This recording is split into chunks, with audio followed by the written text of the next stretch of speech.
Praise the lord. Hallelujah. మీ Bible చూపించిన ఎంతమంది బైబిల్ తెచ్చిన I would like to see your Bible and repeat these words with me. ఈ మాటలు నాతో చెప్పండి. వాక్యమైన యేసయ్య, నీ సేవకుని ద్వారా నాతో మాట్లాడండి, నన్ను బలపరచండి, నీకు మరింత దగ్గరగా రావడానికి సహాయం చేయండి. యేసు నామములో అడుగుచున్నాను, ఆమేన్. ఒకసారి మీ ప్రక్క వరకు తిరిగి నేను దేవుని వాక్యం వింటున్నానని చెప్పండి. ఇంకా వాళ్ళు మిమ్మల్ని డిస్టర్బ్ చేయరు. Okay, thank you. యూజువల్గా భార్యాభర్తలు వివాహం అయిన తర్వాత కుటుంబ జీవితాన్ని ప్రారంభించిన తర్వాత ఏవో చిన్న చిన్న మనస్పర్ధలు వస్తూ ఉంటాయి, ఆర్గ్యుమెంట్స్ వస్తూ ఉంటాయి, డిసగ్రిమెంట్స్ వస్తూ ఉంటాయి.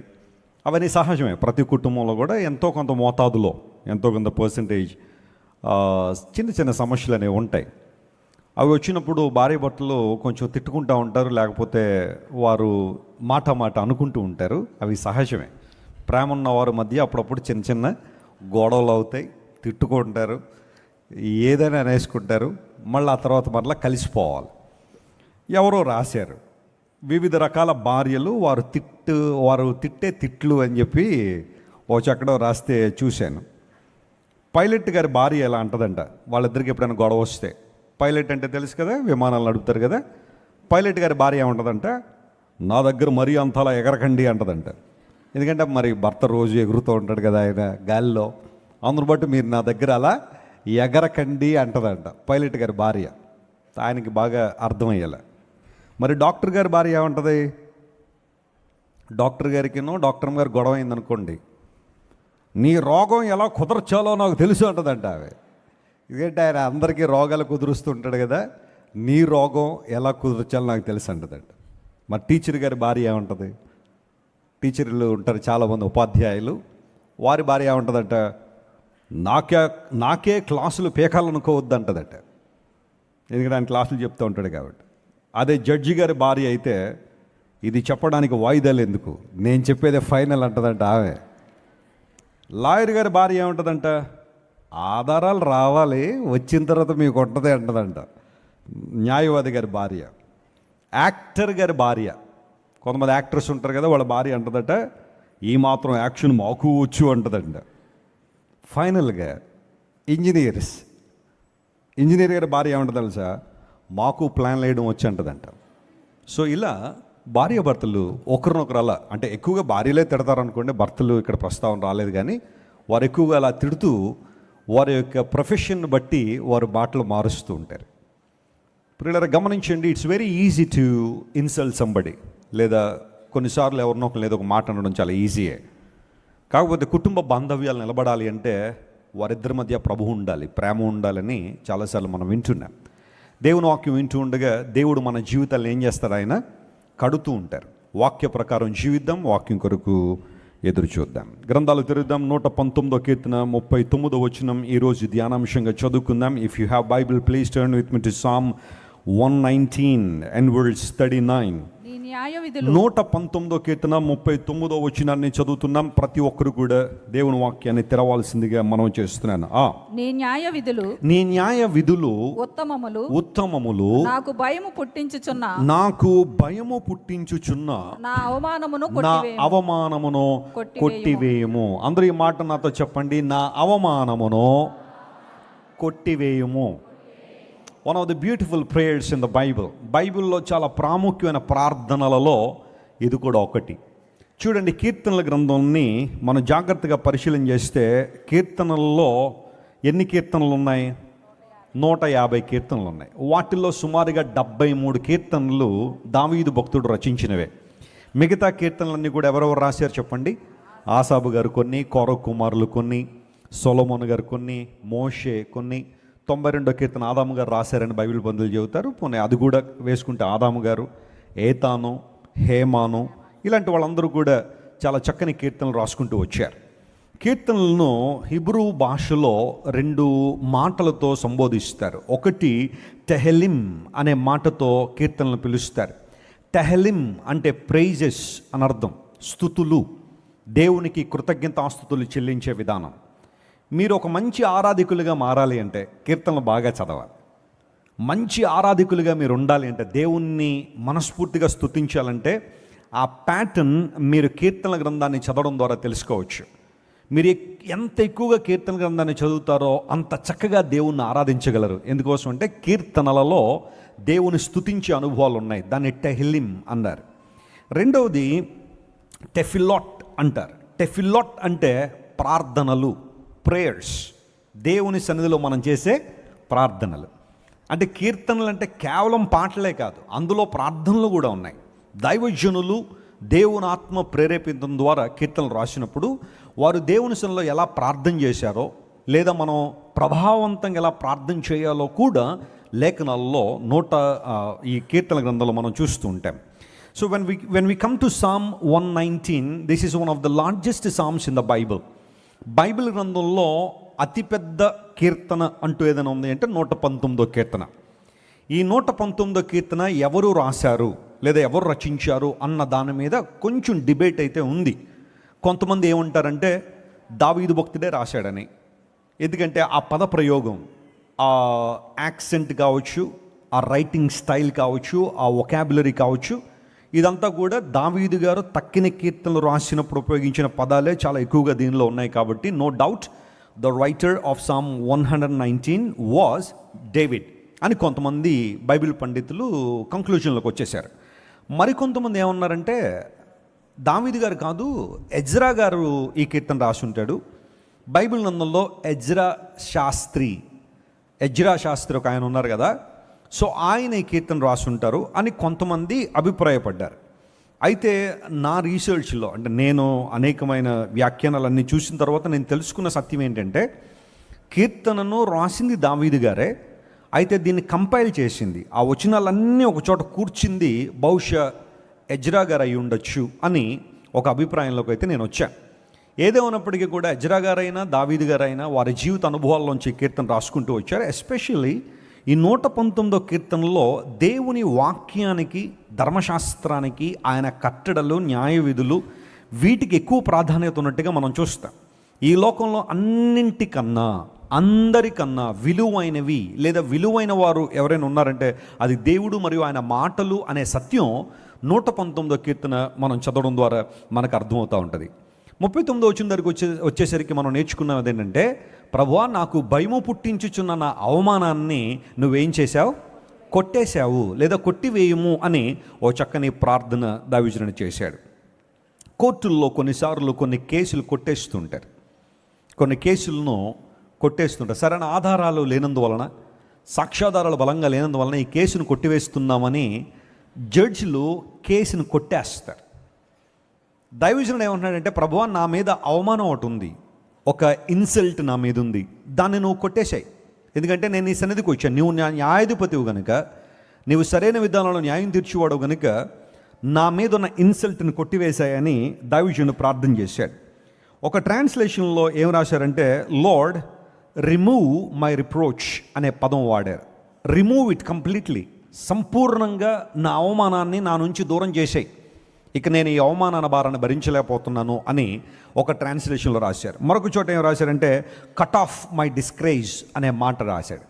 కట్ ఆఫ్, పూర్తిగా తొలగించాయి, నా మీద ఉన్న డిస్గ్రేస్ని పూర్తిగా తొలగించని మరొక ట్రాన్స్లేషన్లో. మరొక ట్రాన్స్లేషన్ రాశారంటే, save me from my insults అనే మాట వాడాడు. నేను ఎదుర్కొంటున్న నిందల నుంచి లేదా అవమానాల నుంచి నాకు విడుదల కలిగించని ప్రార్థన చేశాడు. బైబిల్ గ్రంథం స్పష్టంగా తెలియజేస్తున్న మాట ఏంటంటే, ఒక మనిషి యొక్క పాపము ఆ వ్యక్తికి అవమానం తీసుకొస్తుందని. సిన్ బ్రింగ్స్ రిప్రోచ్ అనే మాట బైబిల్లో రాయబడింది. ఒక మనిషి చేస్తున్న పాపము, అతని యొక్క అపరాధము ఆ మనిషికి ఏం తీసుకొస్తుంది, అవమానం తీసుకొస్తుంది. అయితే యేసు ప్రభు దగ్గరికి మనం ఎందుకు వస్తున్నాము, ఆయన దగ్గరికి ఎందుకు రావాలి, ప్రభు అవసరం మనకి ఎందుకు ఉంది, క్రీస్తు ప్రభుని ఎందుకు మనం ఆశ్రయించాం, ఆయన ఎందుకు ఆధారంగా చేసుకున్నాము అంటే, ఆయన మన అవమానాన్ని ఏం చేస్తాడు చెప్పండి, ఆయన కొట్టివేసే దేవుడై అన్నాడు. He removes our reproach by his love. తన ప్రేమ ద్వారా మన మీద ఉన్న అవమానాన్ని ఆయన కొట్టివేసే దేవుడు. ఓ జరిగిన సంఘటన చెప్తాను, జాగ్రత్త వినండి. ఇశ్రాయేలు ప్రజలు ఐగుప్తు నుండి బయటకు వచ్చారు. వారు 40 సంవత్సరాలు అటు ఇటు అరణ్యంలో తిరుగుతూ వచ్చిన తర్వాత వారు కనాను దేశంలోనికి ఇంకా ఎంటర్ అవ్వడానికి సిద్ధంగా ఉన్నారు. కనాను దేశంలోనికి వారు రావాలి. కనాను దేశానికి వారు రావడానికి ఇష్టపడిన ఆ సందర్భంలో యోర్దాను నది అడ్డుగా వారు కనబడుతూ ఉంది. యోర్దాను నది దాటి వారు కనాను దేశంలోకి వచ్చారు. అయితే దేవుడు వారికి నేర్పించిన సత్యం ఏంటి అంటే, వారు కనాను దేశంలోనికి రావడానికి అయితే ఆశ ఉంది, చాలా చక్కగా దేవునిలో కొనసాగుతున్నారు. అయితే వారు కనాను దేశంలోనికి రావడానికి ముందుగా జరిగిన కార్యం ఏంటంటే, యెహోషువ దేవుణ్ణి అడిగాడు, ప్రభువా మా ముందు ఈ యొక్క యోర్దాన్ నది అడ్డుగా ఉంది, నువ్వు ఒక అద్భుతం చేయన్నప్పుడు దేవుడు యాడమ్ అనే సిటీలో ఆ నీటిని నిలిపివేశాడు. నీటిని ఏకరాశిగా దేవుడు నిలబెట్టినప్పుడు, ఆరిన నెల ఏర్పడినప్పుడు వారు నదిని దాటి వచ్చేశారు. వచ్చేసిన తర్వాత వారు ఎరుకో ప్రాంతాన్ని కైవసం చేసుకోవాలి. And that was the fortified city. అది కోట కట్టబడిన ప్రాంతం, అది ప్రాకారం కట్టబడిన ప్రాంతం. And Jericho was one of the oldest cities in the history of man kind. మానవ చరిత్రలో అత్యంత పురాతనమైన పట్టణాల్లో ఎరుకో కూడా ఒకటి. అది సెక్యులర్ పుస్తకాల్లో కూడా మీరు ఆ మాట మీరు చదువుతారు. అయితే ఎరుకో ప్రాకారాలు కూల్చబడడానికి ముందు యెహోషువ ప్రజలందరూ కూడా ఒక పాళ్యంలో వారు గుడారాలు వేసుకుని ఉన్నారు.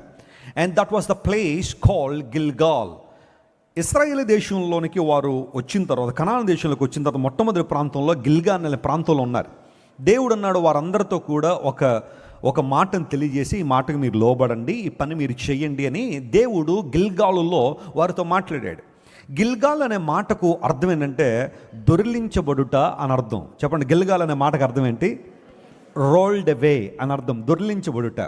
ఒక పెద్ద రాయిని కొండ శిఖరం మీదకి తీసుకొచ్చి అలా క్రిందకు వదిలేసామనుకోండి, అదేమవుతూ ఉంటుంది, అలా దొర్లి క్రిందకి వెళ్ళిపోతుంది కదా. గిల్గాల్ అనే మాటకు కూడా అర్థం అదే.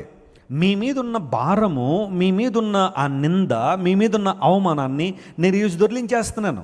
అందుబట్టి గిల్గాల్లో దేవుడు వారికి ఒక మాటను తెలియచేసి ఆ మాటకు లోబడమని చెప్పి వారిని సిద్ధపరిచినట్టుగా మనం చూస్తాం.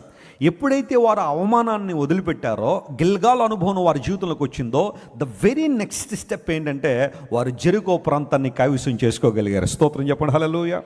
నీ అవమానాన్ని మోస్తున్నంత కాలం, నీ ఇన్సల్ట్ను మోస్తున్నంత కాలం, నీ రిప్రోచ్ను మోస్తున్నంత కాలం ఎరుకోను ఏనాడు జయించలేవు. ఎరుకో మీద విజయం రాకపోవచ్చు. అందరూ బట్టే దావీదును ప్రార్థన చేస్తున్నాడు, ప్రభువా నా మీద ఉన్న అవమానాన్ని తొలగించే, ప్రభువా నా మీద ఉన్న అవమానాన్ని కొట్టివేసాయి.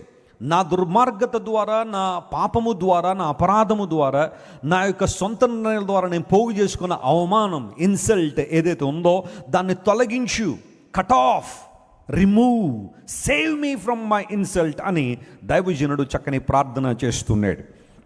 మీరు న్యూస్ ఫాలో అవుతుంటే గతించిన వారంలో ఒక వార్త బాగా ఇటు న్యూస్ ఛానల్స్లోనూ, వార్తాపత్రికల్లోనూ, సోషల్ మీడియాలో కూడా, సామాజిక మాధ్యమాల్లో ఎక్కువగా ఒక వార్త తిరుగుతూ ఉంది. ఆ వార్త ఏంటంటే, కేరళ రాష్ట్రానికి చెందిన ఒక నర్స్, ఆమె పేరు నిమిష ప్రియ అనబడే ఆమె యెమెన్ అనే దేశంలో, సనా అనే పట్టణంలో, యెమెన్ క్యాపిటల్ సిటీ సనా, అక్కడ దాదాపు 2016 నుంచి అనుకుంటా జైల్లో ఉంది, చెరసాల్లో ఉంది. ఆమెకు 2 రోజుల క్రితం ఉరిశిక్ష విధించబడాలి. అయితే కొన్ని కారణాలను బట్టి దాన్ని పోస్ట్ పోన్ చేశారు. రద్దయితే చేయలేదు, కాకపోతే పోస్ట్ పోన్ చేశారు. ఆ యెమెన్ అనే ప్రాంతంలో 2 గవర్నమెంట్లు నడుస్తున్నాయి, 2 రకాలైన ప్రభుత్వాలు. ఒకటి జనరల్గా ఉండే గవర్నమెంట్, ప్రజల ద్వారా లేదా అక్కడున్న గవర్నమెంట్ ఒకటి పరిపాలన చేస్తున్నారు. రెండవది హౌతీస్ అని వారు ఒక రెబల్ గ్రూప్ ఉన్నారు. ఈ సనా అనే ప్రాంతంలో ఈమున్న ఆ ఏరియా అంతా కూడా హౌతీ రెబల్స్ ప్రాంతంలో ఉన్నదన్నమాట. అక్కడున్న ఒక జడ్జ్ తాత్కాలికంగా నిలిపివేస్తున్నాం ఉరిశిక్షణ అని చెప్పి ఒక సర్క్యులర్ రిలీజ్ చేశాడు. ఆ నిమిష ప్రియ క్షమాభిక్ష పెట్టాలి, ఆమె విడుదల పొందాలని చాలామంది కోరుకుని ఉండొచ్చు, చాలామంది అనుకుంటున్నారు కూడా. ఏం జరిగింది అంటే, ఆమె యెమెన్ అనే దేశానికి నర్సుగా వెళ్ళింది.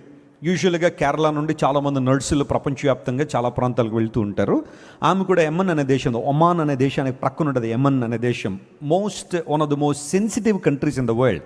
ప్రపంచంలో ఎప్పుడు అక్కడ గొడవలు వస్తాయో తెలియదు, అలాంటి ఇన్స్టేబుల్ గవర్నమెంట్స్ ఉన్న కంట్రీస్ కొన్ని ఉంటాయి, దానిలో యెమెన్ ఒకటి. ఆ ప్రాంతానికి వెళ్ళిన తర్వాత యూజువల్గా అక్కడ ఆమె కొంతకాలం నర్సుగా పనిచేసిన తర్వాత she wanted to start her own clinic, ఒక క్లినిక్ స్టార్ట్ చేయాలనుకుంది. అందుకు గాను గల్ఫ్ దేశాల్లో ఒక విధానం ఏంటంటే, ఎవరైనా వెళ్ళి ఒక బిజినెస్ స్టార్ట్ చేయాలంటే లోకల్ పార్ట్నర్ ఒకళ్ళు ఉండాలి, వాళ్ళ సహకారం ఉండాలి. ఆ లోకల్ పార్ట్నర్ కోసం ఒక వ్యక్తిని అప్రోచ్ అయింది, ఆ వ్యక్తి ఓకే అన్నాడు. వారిద్దరూ కలిసి ఆ క్లినిక్ స్టార్ట్ చేశారు. రాను రాను వారిద్దరి మధ్య పరిచయం ప్రేమగా మారుండొచ్చు, మాట్లాడుకుంటున్నారు, ఎంత ఎక్కువగా వారు మాట్లాడుకుని ఆ స్నేహం ప్రేమగా మారిపోయింది. మారిన తర్వాత ఆ వ్యక్తి ఒక శాడిస్ట్గా మారి ఈ అమ్మాయిని విపరీతంగా ఇబ్బంది పెట్టడం ప్రారంభించాడు, అబ్యూస్ చేస్తున్నాడు, హెరాస్ చేయడం ప్రారంభించాడు. తన బౌండరీస్ దాటేసి ఆ వ్యక్తిని ఇబ్బంది పెడుతూ ఉంటే తన పాస్పోర్టు, తన సర్టిఫికెట్స్ అన్నీ కూడా అతడు లాగేసుకుని ఇంక నువ్వు ఇండియా వెళ్ళడానికి లేదు, నువ్వు నాతోనే ఉండాలి, నా గుప్పట్లోనే ఉండాలని బెదిరిస్తూ ఉంటే ఏమనుకుంది, నేను ఎలాగ నర్సుని కాబట్టి కొంచెం మొత్తం మందు ఇచ్చి అతడు పడుకున్న తర్వాత ఈ పాస్పోర్టు, ఈ సర్టిఫికెట్స్ అన్నీ తీసుకుని మెల్లగా ఇండియా వెళ్ళిపోదాం, ఇంకా ఈ వ్యక్తి భార్య నుండి తప్పించుకోవచ్చిన ఆలోచనలో అతను రాత్రి ఇంటికి రాగానే తనకు తెలియకుండా ఓవర్ డోస్ ఎనస్థీషియా ఇచ్చేసింది. అప్పటికే అతడు త్రాగున్నాడు. యూజువల్గా ముస్లిం కంట్రీస్లో త్రాగడం వాళ్ళు అలౌ చేయరు, బట్ ఈ వ్యక్తి త్రాగే ఉన్నాడట. త్రాగున్నవాడికి మరలా మొత్తం మంది ఇచ్చేసరికి ఓవర్ డోస్ అయిపోయి ఆ వ్యక్తి చచ్చిపోయాడు. తినతో పాటు ఉన్న మరొక ఫ్రెండ్ కూడా ఈ ప్రక్రియలో పాల్గొంది. చచ్చిపోయేటప్పుడు టెన్షన్ వచ్చింది, ఏం చేయాలో అర్థం కాలేదు. వెంటనే వాళ్ళు చేయాలనుకున్న పనంతా కూడా ఆ దేహాన్ని ముక్కలు ముక్కలుగా కోసేశారు. ఆ ఇద్దరు అమ్మాయిలు ఎంత ధైర్యం చూడండి వాళ్ళకి. చేసి ఏదో విధంగా దాని నుండి బయటపడిపోవాలనుకున్న ఆలోచనలో అక్కడి నుంచి ఎమ్మన్ నుంచి ప్రక్కన ఉన్న దేశానికి ఇద్దరు పారిపోతుంటే పట్టేసుకున్నారు పోలీసు వాళ్ళు. వారిలో ఉన్న కంగారు చూశారు, వారిలో ఉన్న ఇబ్బందికర వాతావరణం చూసి ఏంటి సంగతి అనేవాడు మొత్తం బయటకు వచ్చింది. వెంటనే తీసుకెళ్ళి జైల్లో పెట్టిన తర్వాత ఒక యమన్ దేశస్తుణ్ణి అంత కిరాతకంగా చంపేసింది కాబట్టి ఈ వ్యక్తి గురి శిక్ష వేసేయాలా అని చెప్పి డెత్ సెంటెన్స్ ప్రకటించేశారు. అది మొన్న ఈ నెలలో ఇంప్లిమెంట్ అవ్వాల్సింది, కొన్ని కారణాలను బట్టి పోస్ట్ పోన్ చేశారు. అందరూ కోరుకునేది ఏంటంటే ఆ అమ్మాయికి మెర్సీ పిటిషన్ కావాలి, మెర్సీ పిటిషన్ వేయాలా. ఎమన్ రూల్స్ ప్రకారం అలాంటి శిక్ష పడిన వాళ్ళు తప్పించబడాలంటే ఒకే ఒక్క మార్గం ఉంది, అదేనంటే బ్లడ్ మనీ. ఆ చచ్చిపోయిన వ్యక్తికి, ఆ కుటుంబానికి కొంత డబ్బు గనక వీరు చెల్లించడానికి ఇష్టపడితే, ఆ కుటుంబం గనక దానికి అంగీకరిస్తే వారు ఈ అమ్మాయికి క్షమాభిక్ష పెట్టచ్చు, కోర్టుకి లెటర్ రాయొచ్చు, ఈ అమ్మాయిని వదిలిపెట్టేసేయండి, మేము ఆ బ్లడ్ మనీతో సాటిస్ఫై అయ్యామని చెప్పి ఆ వ్యక్తికి ఎంత డబ్బు కావాలనేది కుటుంబం నిర్ణయిస్తే వాళ్ళు అంత డబ్బు ఇచ్చేస్తే బయటకు వచ్చేయచ్చు. అలా అని చెప్పి తన పక్షంగా సుమారుగా ఇప్పటికీ 8.5 కోట్ల రూపాయలు గ్యాదర్ చేయగలిగారట ఈ ఫ్యామిలీ మెంబర్స్. నిమిషప్రియ వాళ్ళ ఫ్యామిలీ మెంబర్స్ 8.5 కోట్లు గ్యాదర్ చేసి ఆ కుటుంబానికి ఆఫర్ చేశారు. చచ్చిపోయిన వ్యక్తికి ఒక బ్రదర్ ఉన్నాడు, అతని దగ్గరికి వెళ్ళి కలిసి 8.5 కోట్లు ఇస్తాం ఈ అమ్మాయిని వదిలిపెట్టానంటే వాడంటాడు, అబ్బాయి కుదరదండి, మాకు ఎంత డబ్బు ఇచ్చినా వద్దు, ప్రాణానికి ప్రాణం కావాల్సిందే, మేమైతే క్షమాభిక్ష పెట్టమని ఆ కుటుంబం, డబ్బులు ఇస్తామని వీళ్ళు. ఈ విధంగా కేసు నడుస్తూ ఉంది. ఆ అమ్మాయి మీద ఉన్న ఆ కేసు, ఆ మరణశిక్ష కొట్టివేయబడాలి అని ప్రతి ఒక్కరూ కోరుకుంది. ఎందుకంటే జరిగింది ఏదో అయిపోయింది, ఇక క్షమాభిక్ష పెడితే తన బ్రతుకుద్దు కదా అని కొంతమంది, లేదు ఆ కాలంలో తను చేసిన శిక్ష తన మీద పడాల్సిందే, చట్టం తన పని తాను చేయాల్సిందే అని కొంతమంది రకరకాలైన మాటలు మనం వింటూ ఉన్నాం. ఒకవేళ ఏదైనా సందర్భంలో ఈరోజు కాకపోతే రేపైనా ఆ కుటుంబ సభ్యులు ఆ బ్లడ్ మనీని యాక్సెప్ట్ చేసి, మర్సీ పిటిషన్ని యాక్సెప్ట్ చేసి ఆ అమ్మాయికి విడుదల ఇచ్చారనుకోండి, ఆ అమ్మాయి ఎంత ఆనందిస్తుంది అంటారు, ఎంత సంతోషిస్తుంది. ఆ సనా జైల్లో మ్రొగ్గుతున్న ఆమెకు ఒక్కసారి విడుదల రాగానే ఎంత ఆనందపడుతుందో మీరు ఆలోచించేయండి. ఒకవేళ భౌతికమైన చట్టాలు ఒక మనిషిని విడిచిపెట్టకపోవచ్చు, కానీ దేవుని దృష్టిలో ఒక మానవుడు పాపం చేసినప్పుడు శిక్షను పొందుకుంటున్నాడు. అయితే ఆ శిక్షతో పాటుగా అవమానం వస్తున్నప్పుడు దైవజనుడు ప్రార్థన చేశాడు, ప్రభువా ఈ అవమానాన్ని కొట్టివేశాయని ప్రార్థన చేశాడు. ప్రియులారా గమనించండి, మన ప్రభువును రక్షకుడైన యేసు ప్రభువు ఆయన దగ్గరికి వచ్చిన వారి జీవితంలో కొన్ని విషయాలను కొట్టివేస్తాడని బైబిల్లో నేను చూశాను. ఈరోజు నా అంశం అదే, అవమానాన్ని కొట్టే ప్రభు అని ప్రార్థన చేసిన ఈ దైవజనుడు దీనితో పాటుగా ప్రభువు దగ్గరికి వస్తే ఆయన ఏం కొట్టివేస్తాడు. కొట్టివేయడం అంటే అర్థం ఏంటంటే పోస్ట్ పోన్ చేయడం కాదు, లేకపోతే మరలా దీని కాన్సిక్వెన్సెస్ను ఫేస్ చేస్తామని కాదు. నా యేసయ్య ఒక్కసారి దాన్ని కొట్టేశాడు అంటే ఇక దాని క్రింద మనం బానిసలుగా బ్రతకమని అర్థం. స్తోత్రం చెప్పండి, హల్లెలూయా.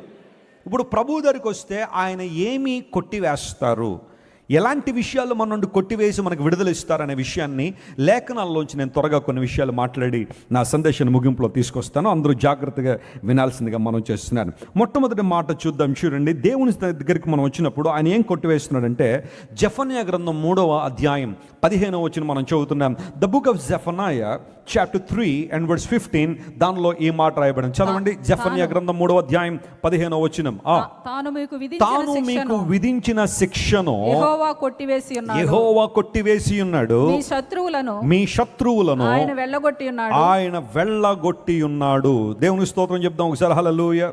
తాను విధించిన శిక్షను యెహోవా ఏం చేశాడట? కొట్టివేశాడు అనే మాట. The Lord has taken away your judgements. He has cast out on yours. He cast out your enemies as well. దేవుడు మీ మీద ఉన్న శిక్షను కొట్టివేసి మీ శత్రువులు ఏం చేస్తారట? ఆయన వెళ్ళగొట్టే దేవుడు. పాపం వల్ల మానవుని మీద ఏముంది అంటే శిక్ష ఉంది. ఆ కారణాన్ని బట్టే దైవజనుడైన పౌలు రోమా సంఘానికి రాస్తున్నాడు 8:1, కాగా ఇప్పుడు క్రీస్తు యేసునందున్న వారికి ఏ శిక్షా విధి లేదు అన్నాడు. అంటే క్రీస్తులో లేని వారి మీద ఆ శిక్ష ఏం చేస్తుంది? ఏలుబడి చేస్తుంది. There is no condemnation for those who are in Christ Jesus. క్రీస్తు ప్రభువులో ఉన్న వారికి శిక్ష లేదు. పాపం వల్ల వచ్చే జీతం ఏమన్నాడు బైబిల్లో? మరణం అన్నాడు. That's the God's judgement. అది దేవుని నియమము, దేవుని యొక్క ప్రిన్సిపల్. మనిషి యొక్క పాపం మనిషికి మరణాన్ని తీసుకొచ్చింది. ఆదాము హవ్వల్ని దేవుడు ఏదైనా తోటలో పెట్టి వారికి కావాల్సినవన్నీ ప్రొవైడ్ చేశాడు. ఏమన్నా తక్కువ చేశాడా దేవుడు? చెప్పండి, ఏమన్నా తక్కువ చేశాడా? త్రాగడానికి నీళ్ళు ఇచ్చాడు, తినడానికి ఫలవృక్షములను దేవుడు ఇచ్చాడు, చక్కని తోటను దేవుడు నాటాడు. ఏదేను తోట రమ్యమైన తోట. బహుశా నేను అనుకున్న ప్రపంచంలో అందమైన తోట అంటూ ఏదైనా ఉంది అంటే అది ఏ తోట అయ్యి ఉండొచ్చు? ఏదేను తోట. ఎందుకోసం? దాన్ని చేసిన వారు ఎవరు? దేవుడు కదా. కొన్ని తోటలు మనుషుల ద్వారా నిర్వహించబడుతూ ఉంటాయి. ఆ తోటమాలి వాటిని నిర్వహిస్తూ ఉంటాడు. చాలా చూడడానికి బాగుంటాయి. కేప్ టౌన్లో, సౌత్ ఆఫ్రికాలో కేప్ టౌన్లో ఒక గార్డెన్ ఉంటుంది. 22,000 రకాల మొక్కలు ఉంటాయండి దానిలో. ఒక్కసారి అలా లోపలికి వెళ్తే అంత ఈజీగా బయటకు రావాలనిపించదు. చాలా బాగుంటుంది ఆ కేప్ టౌన్లో. దాన్ని చూసిన వాళ్ళందరూ కూడా వావ్ అంటేనే కానీ బయటకు రాలేరు. మొక్కలంటే ఇష్టం లేని వాళ్ళు కూడా, చెట్లంటే ఇష్టం లేని వాళ్ళు కూడా ఆ కేప్ టౌన్లో గార్డెన్కి వెళ్ళారు అంటే అందరూ చాలా ఆనందపడతారు. నాకు అనిపించింది, నేను కేప్ టౌన్లో వెళ్ళి ఆ గార్డెన్ చూసిన తర్వాత, మనుషుల ద్వారా మెయింటైన్ చేయబడుతున్న ఈ గార్డెన్ ఎంత అద్భుతంగా ఉంటే, సాక్షాత్తు దేవదేవుడు సిద్ధపరిచిన ఏదైనా తోట ఇంకెంత అద్భుతంగా ఉండేదో. And Adam and Eve they were spending the time in that garden. ఆ గార్డెన్లో వారు ఉంటున్నారు. మోస్ట్ బ్లెస్సింగ్ ఏంటి అంటే, అన్నిటికన్నా ప్రాముఖ్యంగా ప్రతిరోజు దేవుడు వారితో ఏం చేశారట? సహవాసం చేశారట. ఆయన వారితో సహవాసం చేసిన ఆ సందర్భం. అయితే అన్ని అద్భుతమైన ప్రివిలేజెస్ వారు ఎందుకు పోగొట్టేసుకున్నారు? అంత శ్రేష్టమైన అనుభవాలు వారు ఎందుకు పోగొట్టుకున్నారంటే, దేవుని మాటకు విధేయత చూపించిన కారణంగా వారు చేసిన పాపాన్ని బట్టి ఆ పాపం వారిని ఏదైనా తోటలో బయటికి ఏం చేసింది చెప్పండి? వెళ్ళగొట్టింది. దేవుడు బ్యానిష్డ్ అన్నాడు ఒక దేవుని సేవకుడు. బ్యానిషింగ్ అంటే బయటికి వెళ్ళగొట్టబడ్డారు. దేవుడు మెడపెట్టి గెంటేశాడు వాళ్ళని. ఎందుకు అనగా వారి పాపము దేవుడి నుండి దూరం చేసేసింది. ఆ శిక్షను వారు అనుభవించాల్సిన పరిస్థితి వచ్చింది. ఈ పండు తిను దినమున మీరు నిశ్చయముగా ఏమైపోతారు? చచ్చిపోతారన్నాడు. కొంతమంది ఆదాము హవ్వల జీవితాన్ని పరిశీలన చేస్తే, ఆ తర్వాత కాలంలో ఏదైనా తోటలోంచి బయటకు వచ్చిన తర్వాత ఆదాము 930 సంవత్సరాలు బ్రతికాడు. 930 సంవత్సరాలు. బైబిల్లో 900 దాటి బ్రతికిన వాళ్ళు కొంతమంది ఉన్నారు. వారిలో ఆదాము కూడా ఒకడు. The first man lived 930 years. మరి 930 సంవత్సరాలు ఎలా బ్రతికాడు? చచ్చిపోతావన్న దేవుని మాట అబద్ధం అయిపోయిందా అంటే, గమనించండి ప్రియులారా, శరీరం అయితే బ్రతికే ఉంది కానీ లోపల ఆత్మ ఏమైపోయింది? చచ్చిపోయింది. కాబట్టి దేవునితో కమ్యూనికేషన్ చేయలేకపోయాడు, దేవునితో సహవాసం చేయలేకపోయారు. దేవుడు చెప్పిన మాట అబద్ధం కాలేదు. They were spiritually dead when they committed sin against God. పాపం వల్ల వచ్చే జీతం మరణం. ఆ మరణం అనగా దేవునితో ఎడబాటు. డెత్ అనగా సెపరేషన్. సెపరేషన్ అనగా దేవునితో మానవుడు వేరైపోయాడు. అందరూ బట్టే శాంతి లేదు, సంతోషం లేదు, సమాధానం లేదు, మనిషి జీవితంలో నెమ్మది లేదు, దేవునితో కమ్యూనికేట్ చేసే అనుభవం లేదు. అలాంటి పరిస్థితుల్లో మానవుడు విపరీతమైన పరిస్థితుల మధ్య కొట్టుమిట్టాడుతున్నప్పుడు దేవుడు మరలా తన ప్రేమను, తన కనికరాన్ని మనిషి మీద చూపించి మనిషితో సంభాషణ చేస్తూ మెస్సియా రాక కోసం సమస్తాన్ని సిద్ధపరిచిన తర్వాత, కాలం సంపూర్ణమైనప్పుడు యేసుప్రభు వారి లోకానికి రావడం, మన పాపాన్ని, మన నేరాన్ని, మన అవమానాన్ని యేసుప్రభు తన మీద వేసుకుని సిలువలో మన కోసం వాటిని భరించడం ద్వారా ఆ భయంకరమైన శిక్ష నుండి దేవుడు మనల్ని ఏం చేశాడు చెప్పండి? తప్పించాడు. ఇప్పుడు ఎవరైతే క్రీస్తు ప్రభుని తమ హృదయంలోకి అంగీకరిస్తున్నారో, రక్షకునిగా చేర్చుకుంటున్నారో, వారి మీద శిక్ష లేదు. వారి శిక్ష నుండి తప్పించబడి నిత్యరాజ్యపు వారసులుగా మార్చబడ్డారని లేఖనం ధృవీకరిస్తూ ఉంది. దేవుడు కొట్టివేశాడు, మీ మీద ఉన్న శిక్షను దేవుడు కొట్టివేశాడు, మీరు స్వతంత్రులై ఉన్నారు, దేవుని కోసం జీవించువారై ఉన్నారని ఒక చక్కని మాట అక్కడ రాసుకుంటూ వచ్చాడు. శిక్ష నుండి తప్పించిన యేసయ్యను మనం మనస్ఫూర్తిగా ఏం చేయాలా? ఆరాధన చేయాలి. Whenever you come to the house of God, especially on Sunday, when you gather with fellow believers, you must worship God for the salvation that you have given me, that God has given you. దేవుడు నీకు ఇచ్చిన రక్షణను బట్టి నువ్వు నేను ఎవరిని స్తుతించాలా? దేవుని స్తుతించాలి. శిక్ష నుండి దేవుడు తప్పించాడు. చాలాసార్లు మనం వింటున్నాం, యేసయ్య మన రక్షకుడే కానీ మన శిక్షకుడు కాదని. ఆయన మనల్ని రక్షించడానికి లోకానికి వచ్చారు. పోలీసు వారికి ఒక పేరు ఉంటుంది, ఏంటది చెప్పండి? రక్షక భటులు అంటారు వాళ్ళు. ఎందుకు ఆ పేరు వచ్చింది వాళ్ళకి? వాళ్ళు ఇబ్బందులు ఉన్నవారిని ఏం చేస్తూ ఉంటారు? రక్షిస్తూ ఉంటారు కదా, రక్షక భటులు అనే పేరు. మన బాడీలో బ్లడ్ సెల్స్ ఉన్నాయి, అందులో వైట్ బ్లడ్ సెల్స్ అని ఉంటాయి. వాటిని ఏమంటారు తెలుసా? చెప్పండి. అవి మనల్ని, ఆ వైట్ బ్లడ్ సెల్స్ మనల్ని రక్షిస్తూ ఉంటాయని. మీకు ఎప్పుడైనా దెబ్బ తగిలింది అనుకోండి, మార్నింగ్ లేచేసరికి అక్కడ ఎల్లో కలర్లో కానీ వైట్ కలర్లో కానీ ఒక ఫ్లూయిడ్ ఫామ్ అవుతుంది. అదేంటో తెలుసా? వైట్ బ్లడ్ సెల్స్ ఆ బ్యాక్టీరియాతో పోరాడి పోరాడి పోరాడి చచ్చిపోతాయి అన్నమాట. అవి చనిపోయి అక్కడ వైట్ లిక్విడ్గా లేకపోతే ఫ్లూయిడ్గా ఫామ్ అవుతుంటాయి. శాస్త్రవేత్తలు చెబుతుంటారు, వైద్యులు, మన బాడీలో వైట్ బ్లడ్ సెల్స్ బ్యాక్టీరియాతో పోరాడడానికి అవి పోరాడే కణాలుగా ఉంటాయని, రక్షక కణాలుగా ఉంటాయని వైద్యులు చెప్తూ ఉంటారు. ఈ రక్షించబడుట అనే కాన్సెప్ట్ ప్రతి చోట మనం చూస్తూనే ఉన్నాం. ఎవరో ఒకళ్ళు మనల్ని కాపాడేవాళ్ళు కావాలి, రక్షించేవాళ్ళు కావాలని. అమెరికాలో ఒకసారి ఒక ఫ్లైట్ యాక్సిడెంట్ అవుతుంది. యూజువల్గా ఫ్లైట్ యాక్సిడెంట్లు జరగడానికి కారణం ఏంటంటే, ఎప్పుడైనా ఇంజిన్లో లోపాలు ఉంటే, ఇంజిన్ షట్ డౌన్ అయిపోయింది అనుకోండి, ఫ్లైట్ కూలిపోద్ది. మొన్న ఈ మధ్యన జరిగిన ఫ్లైట్ యాక్సిడెంట్ మీకు తెలుసు. అహ్మదాబాద్ నుండి లండన్ వెళ్తున్న ఎయిర్ ఇండియా ఫ్లైట్ ఆఖరికి ఆ బ్లాక్ బాక్స్లో రికార్డ్ అయిన వాయిస్లను బట్టి యుఎస్ గవర్నమెంట్ వారు లేదా అక్కడున్న అనలైజర్స్ చెప్తున్న మాట ఏంటంటే, అందులో ఉన్న మెయిన్ పైలట్ డిప్రెషన్లో ఉన్నాడు, బహుశా అతనే ఆ ఫ్యూయల్ ఆ స్విచ్లను కట్ ఆఫ్ చేసి ఉంటాడని ఈ రోజున బయటకు వచ్చింది ఆ రిపోర్ట్. అందును బట్టే ఆ ఫ్లైట్ కూలిపోవడానికి ముందు ఆ ఫ్యూయల్ స్విచ్లు ఆపేసి ఉన్నాయట. అతనే ఆఫ్ చేసి ప్రక్కనున్న మరొక పైలట్ మీద గట్టిగా కేకలేసాడు, నువ్వు ఎందుకు ఆపేసావని. నేను ఆపలేదండి, ఈ స్విచ్లు నేను స్విచ్ ఆఫ్ చేయలేదని అతను చెప్పాడు. అతను చెప్పిన ఆ కొద్ది క్షణాలకే ఫ్లైట్ కూలిపోయింది. బహుశా ఇంజిన్లు ఫెయిల్ అయిపోవడానికి కారణం ఆ ఫ్యూయల్ అందనందువలన ఆ ఫ్యూయల్ స్విచ్లు, ఆ మెయిన్ పైలట్ డిప్రెషన్లో ఉన్నాడు. అతను కూడా అన్నాడు, ఇదే నా లాస్ట్ జర్నీ అన్నాడట. అన్నట్టుగానే బహుశా ఏమన్నా చేసి ఉండొచ్చు, ఇంటెన్షనల్ సూసైడ్ ఏమన్నా అయ్యి ఉండొచ్చు అని కొంతమంది చెబుతున్నారు.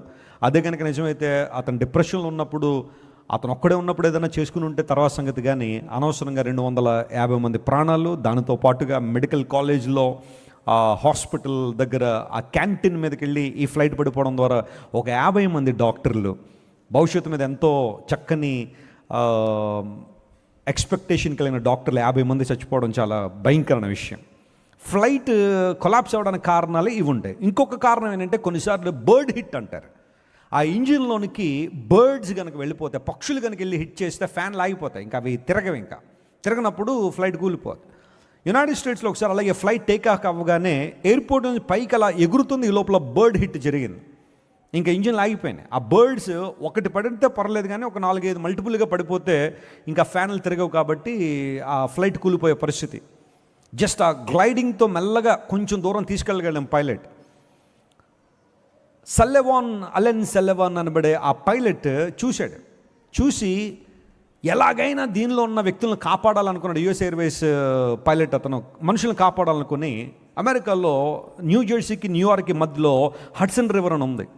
ఆ రివర్లోనికి ఫ్లైట్ని ల్యాండ్ చేసేసాడు నీటి మధ్యలో. ఆ వాటర్ ఎలా ఉంటాయంటే ఎప్పుడు చిల్లుగా ఉంటాయి, వాటర్ చల్లగా ఉంటాయి, బట్ పర్వాలేదు, ఎంతమంది బతుకుతారో అంతమంది బతుకుతారని ఆ ఫ్లైట్ని తీసుకొచ్చి ఆ వాటర్లో ల్యాండ్ చేశాడు. ఈ లోపల దగ్గరలో ఉన్న ఆ కోస్టల్ గార్డ్స్, ఆ తర్వాత కొన్ని చిన్న ఆ ఫెర్రీలు, ఆ పడవలన్నీ కూడా దగ్గరికి వచ్చి అందులో ఉన్న వాళ్ళందరినీ సేఫ్గా బయటికి తీసుకొచ్చేసారు. United States of America government అతన్ని ఎంతగా సత్కరించారంటే, ఒక 80 మంది ప్రాణాలను నిలబెట్టాం. ఆ విమాన ప్రమాదంలో వారందరినీ కాపాడావని చెప్పి అతనికి చాలా బహుమానాలు ఇచ్చి, చాలా రివార్డులు ఇచ్చి, చాలా అవార్డులు ఇచ్చి ఒక అత్యున్నతమైన స్థానంలోకి అతను తీసుకెళ్లారు. సేవింగ్ అనే మాట చెబుతున్న, ఒక రక్షించబడినప్పుడు ఆ వ్యక్తులు ఉన్న కృతజ్ఞత. నేను అనుకుంటాను ఆ ఫ్లైట్ ప్రమాదంలోంచి బయటపడిన వారందరూ కూడా లైఫ్ లాంగ్, జీవితకాలం ఎవరినైనా మర్చిపోతారేమో కానీ ఆ పైలట్ గారిని ఏం చేయరు చెప్పండి, మర్చిపోరు. ఎందుకు అంటే దేవుడు అతని ద్వారా వారిని కాపాడారు కనుక వారు ఎప్పుడు జ్ఞాపకం చేసుకుంటారు అతన్ని. So when we come to the house of God, never forget to praise God and worship Him because of the salvation that you have received freely. రక్షణ మనం చేసిన సొంత కార్యాల ద్వారా లేదా ఏవో గొప్ప గొప్ప కార్యక్రమాల ద్వారా, యజ్ఞ తపస్సుల ద్వారా మన రక్షణ రాలేదు. ఉచితంగా దేవుడు నీతిమంతులుగా మనల్ని తీర్చాడు. ఏ భేదము లేదు, అందరూ పాపం చేసి దేవుడు అనుగ్రహించి మహిమను పొందలేకపోతున్నారు. అయితే నమ్మువారు కృపచేతనే విశ్వాస మూలంగా ఉచితముగా నీతిమంతులుగా ఏం చేయబడ్డారు, తీర్చబడ్డారని. రోమా 3:23 యూజువల్గా మనం చదువుతుంటాం, కానీ 24వ వచనం ఇంకా చాలా బాగుంటుంది. నమ్మువారు ఉచితంగా నీతిమంతులుగా తీర్చబడుతున్నారు. నమ్ముట అనగా క్రీస్తు ప్రభునందు విశ్వాసం ఉంచుట. ఆ సందర్భాల్లో మీకు చెబుతున్నాను, బైబిల్ గ్రంథంలో విశ్వాసానికి, నమ్మకానికి చాలా ప్రాధాన్యత ఉంది. విశ్వాసం అన్న మాటకు గ్రీకులో రాయబడిన పదం పిస్టిస్ అనే పదం వాడారు. దాని అర్థం ఏంటంటే ట్రస్టింగ్ ద ట్రస్ట్ వర్ది. నమ్మాల్సిన వాటిని నమ్మడమే నిజమైన విశ్వాసం. ఏది పడితే అది నమ్మడం విశ్వాసం కాదు, ఎలా పడితే అది నమ్మడం విశ్వాసం కాదు. ఏది వాస్తవమో, ఏది నిజమో, ఏది నిక్కమో దాన్ని నమ్మడమే విశ్వాసం. బైబిల్ చెబుతున్న విశ్వాసం అది. ఎవరికైనా మీరు సువార్త చెప్తే కొంతమంది ఏమంటారు తెలుసా, మీకు యేసుప్రభు ఇష్టం అండి, మాకు ఆయన ఇష్టం అండి, మరొకరికి ఇంకోళ్ళు ఇష్టం అండి, ఎవరు నమ్మినా ఒకటే కదండి, అన్నీ ఒకటే కదా అని వాదించేవాళ్ళు కొంతమంది ఉన్నారు. కొంతమంది అసలు దేవుడు లేడే అనేవాళ్ళు ఉన్నారు. కొంతమంది దేవుడు ఉన్నాడు కానీ అందరూ ఒకటే అని భావించేవాళ్ళు కొంతమంది ఉన్నారు. అందరూ ఒకటే ఎప్పుడు కాదు, ఎప్పుడు అవ్వరు కూడా. Praise the Lord. దేవుడు దేవుడే, నీకు నచ్చినట్టుగా నమ్మేయడం కాదు, దేవుడు చెప్పినట్టుగా నమ్మడమే వాస్తవం. అంతేగా నీకు ఇలా అనిపించింది అందును బట్టి నేను ఇలా నమ్మేశానంటే కుదరే పరిస్థితి కాదు అది. దేవుని చెప్పిన విధానాల్లో ఆయన నమ్మడం, నమ్మాల్సిన వాటిని నమ్మడం విశ్వాసం. ఏంటి నమ్మడం అంటే, అపోస్తలుడైన పౌలు అంటాడు, పాపులను రక్షించుటకు యేసుక్రీస్తు ప్రభు ఈ లోకంలోకి వచ్చిన మాట నమ్మదగినదయు పూర్ణాంగీకారమునకు యోగ్యమైందండి. It's a trustworthy saying, it's a faithful saying that Christ Jesus came to this world to save sinners. రక్షించుట అనగా పాపులైన వారిని రక్షించుటకై యేసు ప్రభు లోకానికి వచ్చారు. అది అందరూ నమ్మాల్సిన విషయం అని దైవజనుడు తెలియజేశాడు. పాపంలో వచ్చే శిక్ష ఎలా పోతుంది? ఉదయాన్నే లేచి మానవుడు తపస్సు చేయడం ద్వారా పోయేది కాదు. యోగా కార్యక్రమాలు చేయడం ద్వారా పాపం పోదో. లోక సమాన పుణ్య దానాలు లేదా బలి అర్పణలు చేయడం ద్వారా మనిషి పాప విమోచన కలగలేదు. కానీ క్రీస్తు ప్రభు చేసిన త్యాగం మీద విశ్వాసం ఉంచినప్పుడు, తన ప్రాణాన్ని మన కోసం దేవుడు అర్పించాడని, ఆయన బలియాగంగా సర్వలోక చరిత్రలో ఒక మరుపురాని ఘట్టముగా, మరుపురాని అనుభవంగా క్రీస్తు మరణం ఉంది గనుక ఆయన ఎవరైతే విశ్వాసం ఉంచుతారో వారి మీద శిక్ష యేసయ్య నామములో ఏం చేయబడుతుంది? కొట్టివేయబడుతుంది. నువ్వు నిజంగా యేసు ప్రభువును అంగీకరించిన వ్యక్తివైతే నీ మీద పాపపు శిక్ష లేదు. నమ్మిన వారు చప్పట్లు కొట్టి దేవుని మహిమపరచండి. You are free. God set you free from the bondage of sin.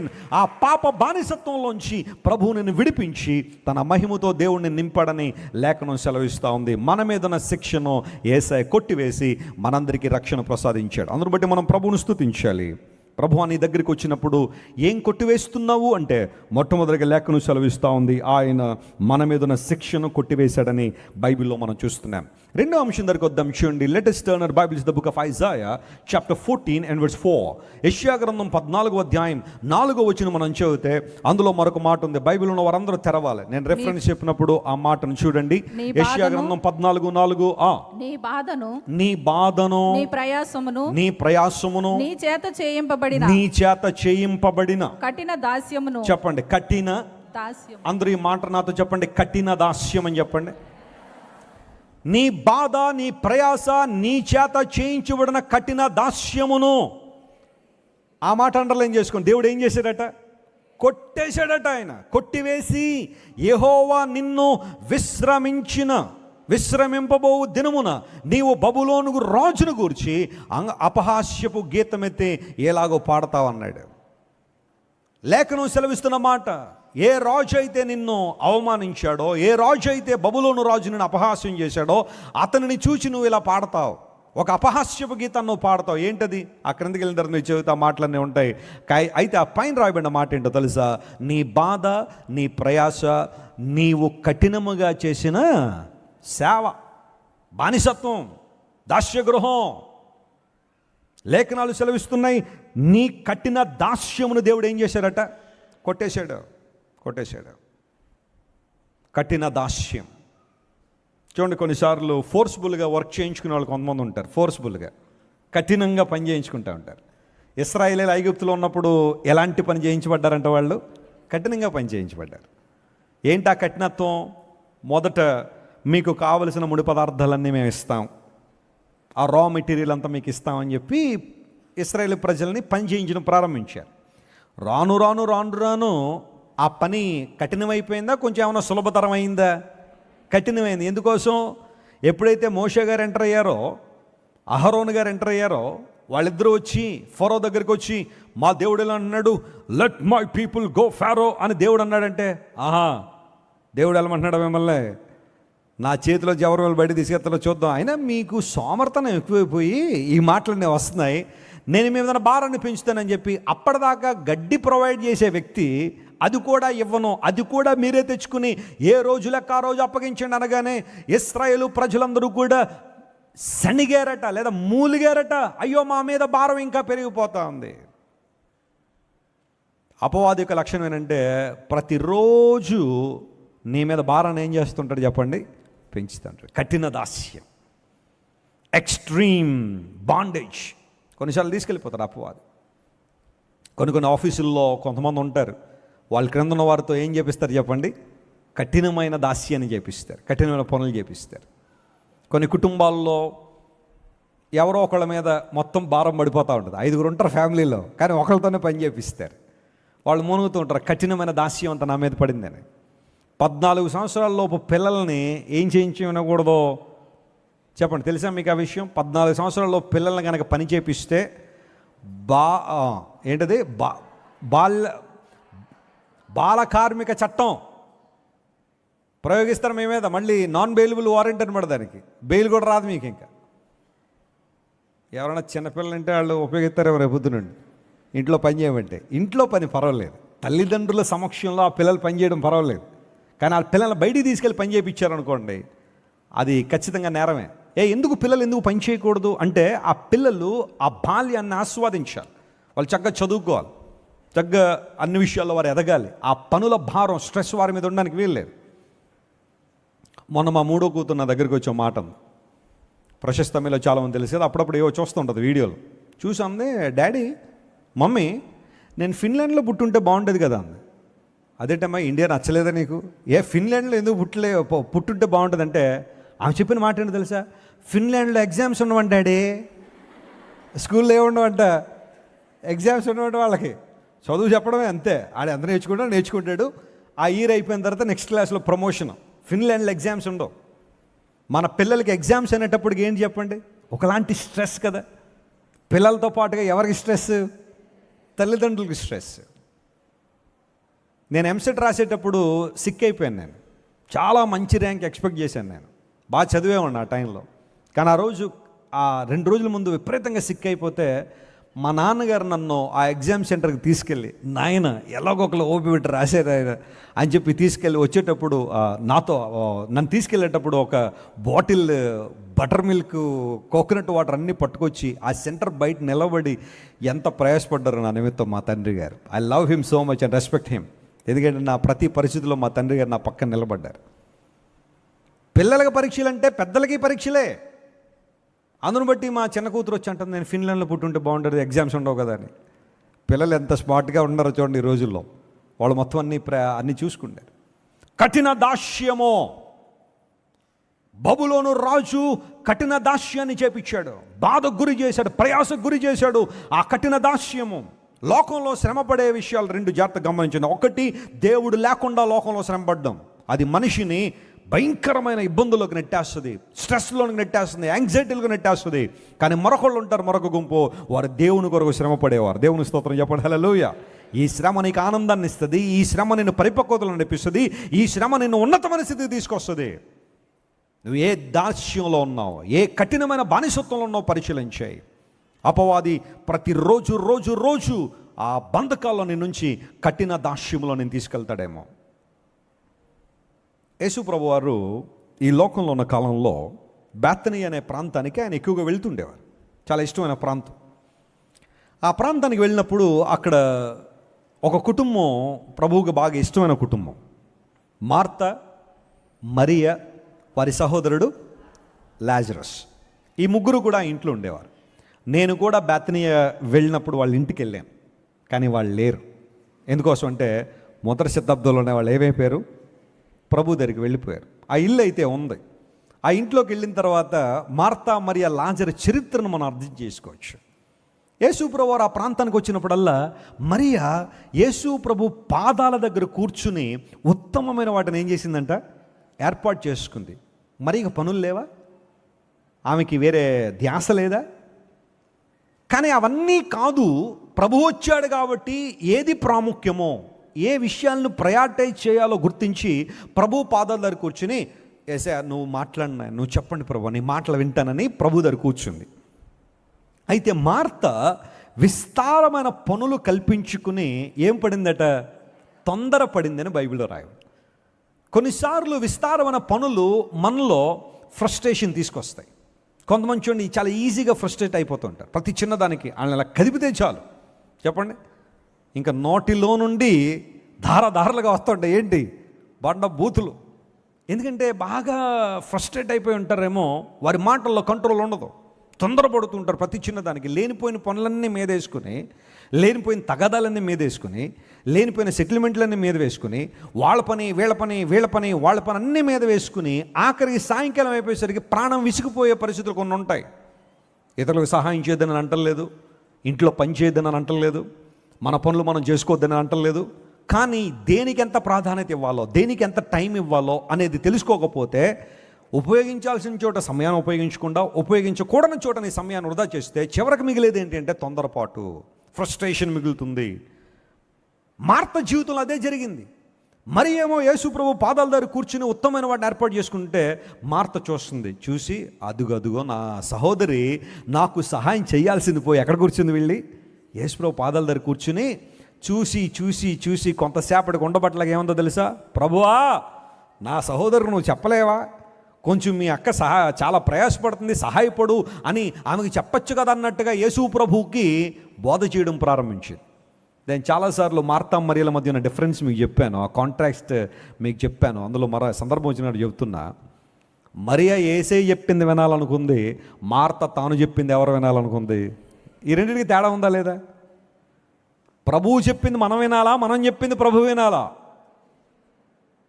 చెప్పట్లేదు కొంతమంది. Very nice. మొదట చేయాల్సిన పని ఏంటంటే మనం ఆయన చెప్పింది మనం చేస్తే ఆ తర్వాత మనం చెప్పింది ప్రభు ఏం చేస్తాడు, ఆయన చేస్తాడు. కానీ మన ధోరణి ఎప్పుడు ఎలా ఉంటుందంటే, ఇంక జీవితాంతం నేను చెప్పిందల్లా ఎవరు చేసేయాలి, ప్రభు చేసేయాలి అన్నట్టుగానే కొంతమంది. ఆయన నా మాటలన్నీ వినేసేయాలి, నేను ప్రార్థన చేశానంటే ఆ పని అయిపోవాలంతే. But we never focus on God's word. దేవుడు మనకేం చెబుతున్నాడు అనే దాని మీద మనం ఆలోచన చేయం. ఎప్పుడు కూడా మనం దేవునితో ఏం చెప్పేస్తున్నాం, ప్రభు నాకు ఈ టైంలో ఇది కావాలి, అది కావాలి, అది కావాలి, ఇది కావాలి, వాళ్ళు కావాలి, వీళ్ళు కావాలి, ఆ డబ్బులు కావాలి, ఈ డబ్బులు కావాలి, అన్నీ మనకు కావాల్సినవి చెప్పేసి వెళ్ళిపోతాం. కానీ ప్రభు ఏం చెప్తున్నాడు అనే విషయాన్ని మనం ఆలోచన చేయం. Mary was focusing on God's word and she was gleaning something very good. ఆమె కావలసిన వాటిని ఆమె పోగు చేసుకుంటా ఉంది.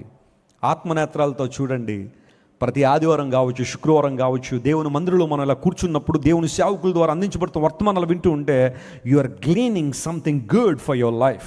నీ జీవితానికి శ్రేష్టమైన వాటిని మీరు ఏం చేసుకుంటున్నారు చెప్పండి, పోగు చేసుకుంటున్నారు. అలాంటి అనుభవం మనం రావాలి. మార్త విస్తారమైన పనులు కల్పించింది. కఠిన బానిసత్వంలో ఉండి ఆమె తన జీవితంలో ఏ విధమైన ఆనందాన్ని అనుభవాన్ని అనుభవించలేకపోయింది. సర్కస్కి వెళ్ళారా మీరు ఎప్పుడైనా? సర్కస్కి వెళ్ళారా? మాట్లాడరే? వెళ్ళారు కదా, ఏమో చెప్తే ఏమంటారో, ఫైన్ కట్టమంటారేమో అని. సర్కస్ తప్పేం లేదండి, చూడడంలో పొరపాటు ఏం లేదు. అందులో జంతువుల్ని ఆడిస్తుంటారు. టేమ్డ్ యానిమల్స్ ఉంటాయి. సింహాలను కావచ్చు, పులులను కావచ్చు, ఆ తర్వాత ఎలుగుబంటులు కావచ్చు, ఏనుగులను కావచ్చు, ఎస్పెషల్ ఎలిఫెంట్స్ని కావచ్చు. వీటిని ఆడిస్తూ ఉంటారు, ఆ టేమింగ్ చేస్తారు. మరి అవన్నీ కూడా మామూలుగా మనం ఏం చెప్తా వినే జంతువులు అవి, వైల్డ్ యానిమల్స్ కదా. యానిమల్స్లో 2 రకాలు, domestic animals and wild animals. Domestic animals మనం ఏమంటే వింటాయి, కుక్కలు కావచ్చు, పిల్లులు కావచ్చు, ఎద్దులు, మేకలు, ఇవన్నీ కూడా మనం చెప్పినట్టు అవి చేస్తాయి. కానీ సింహం దగ్గరికి వెళ్ళి నేను చెప్పినట్టు చేయండి ఏమంటుంది, నువ్వు అర్జెంటుగా నాకు లంచ్ అయిపో అంటుంది. మధ్యాహ్నం నాకు ఇప్పుడు లంచ్ లేదు, నువ్వు లంచ్కి బాగుంటావు అంట. అవి అంత ఈజీగా మాటలు వినే జంతువులు కాదు. ఇప్పుడు వాటిని టేమ్ చేయాలంటే ఏం చేయాలా, వాటిని వాడుకోవాలంటే ఏం చేయాలి, వాటి సామర్థ్యాన్ని వాడాలంటే ఏం చేయాలంటే ఈ మాస్టర్స్ ఉంటారు, వాళ్ళు ఏం చేస్తారంటే వాటిని టేమ్ చేయడానికి ఒక పద్ధతిని పాటిస్తారు. అరణ్యంలో ఆ జంతువు తిరిగే చోటు ఒక పెద్ద ట్రంచ్ తవ్వుతారు, అంటే ఒక పెద్ద గొయ్యి తవ్వుతారు. త్రవ్విన తర్వాత దాని మీద ఈ బ్యాంబూ స్టిక్స్తో ఒక లేయర్ వేస్తారు. ఆ గోతి మీద వెదురు కర్రలతో ఒక లేయర్ వేసి వాటి మీద ఆ జంతువుకి బాగా ఇష్టమైన ఆహార పదార్థం ఏదైతే ఉంటుందో, ఇది వద్దు అని ఏదైతే అందో ఆహార పదార్థాన్ని పట్టుకుని దాని మీద పెడతారు. పెట్టిన తర్వాత వీళ్ళందరూ ఆ ప్రక్కన ఉన్న చెట్ల మీద కూర్చుంటారు. వెళ్ళి కాసేపటికి ఆ జంతువు వస్తుంది. రాగానే దూరంగా ఆ వైల్డ్ యానిమల్కి బాగా ఇష్టమైన ఆహార పదార్థం కనబడేసరికి ఆనందం తట్టుకోలేక ఒక్కసారిగా దాని మీద దూకుతుంది. దూకగానే వెళ్ళి ఎందులో పడుతుంది, ఆ గోతులో పడుతుంది. ఇప్పుడు దీని ఫోకస్ ఆహారం మీద ఉండదు, దాని నుంచి ఎలా బయటకు రావాలని చూస్తుంది. ఆ సాయంకాలం, ఆ మరుసటి రోజు, 2-3 రోజులు అలా దాన్ని ఉంచేస్తారు గోతులోనే. నీళ్లు లేవు, తినడానికి లేదు, భయం, ఎటెళ్లాలో తెలియని పరిస్థితి. ఆ గోతులోనే అలా ఉండిపోతే 3 రోజుల తర్వాత ఆ మాస్టర్ వస్తాడు. వచ్చి హాయ్ అంటాడు. అనగానే అదేం చేస్తుంది తెలుసా, తోక ఊపుద్ది. అది ఎందుకు తోక ఊపుద్దో తెలుసా, ఈయనెవరో నన్ను కాపాడడానికి వచ్చాడు బయటికి, నేను కొంచెం స్నేహం చేస్తే నన్ను బయటికి తీసుకొస్తాడన్న ఆలోచనలో తోక ఊపుతుంది. అక్కడతో స్టార్ట్ అవుద్ది ట్రైనింగ్. సిట్ అంటే సిట్టు, స్టాండ్ అంటే స్టాండ్, పల్టీలు కొట్టంటే పల్టీలు కొడుతుంది. మొత్తం ట్రైనింగ్ అంతా గోతులు ఇచ్చిన తర్వాత అప్పుడు పైకి తీసి దాన్ని తిప్పుతూ ఉంటాడు. ఎక్కడ, రాజమండ్రి, నిడదవోలు, తాడేపల్లిగూడెం, తణుకు, అక్కడ నుంచి విజయవాడ నుంచి హైదరాబాద్, మొత్తం భారతదేశం తిప్పుతారు. ఇంకా వాడి మాట కాదనలేదు. ఏం పని చెబితే ఆ పని చేస్తుంది. ఆ బానిసత్వంలోకి ఎందుకు వెళ్ళిపోద్దో తెలుసా, దానికి కావలసిన ఎరైదో వాడు వేసాడు.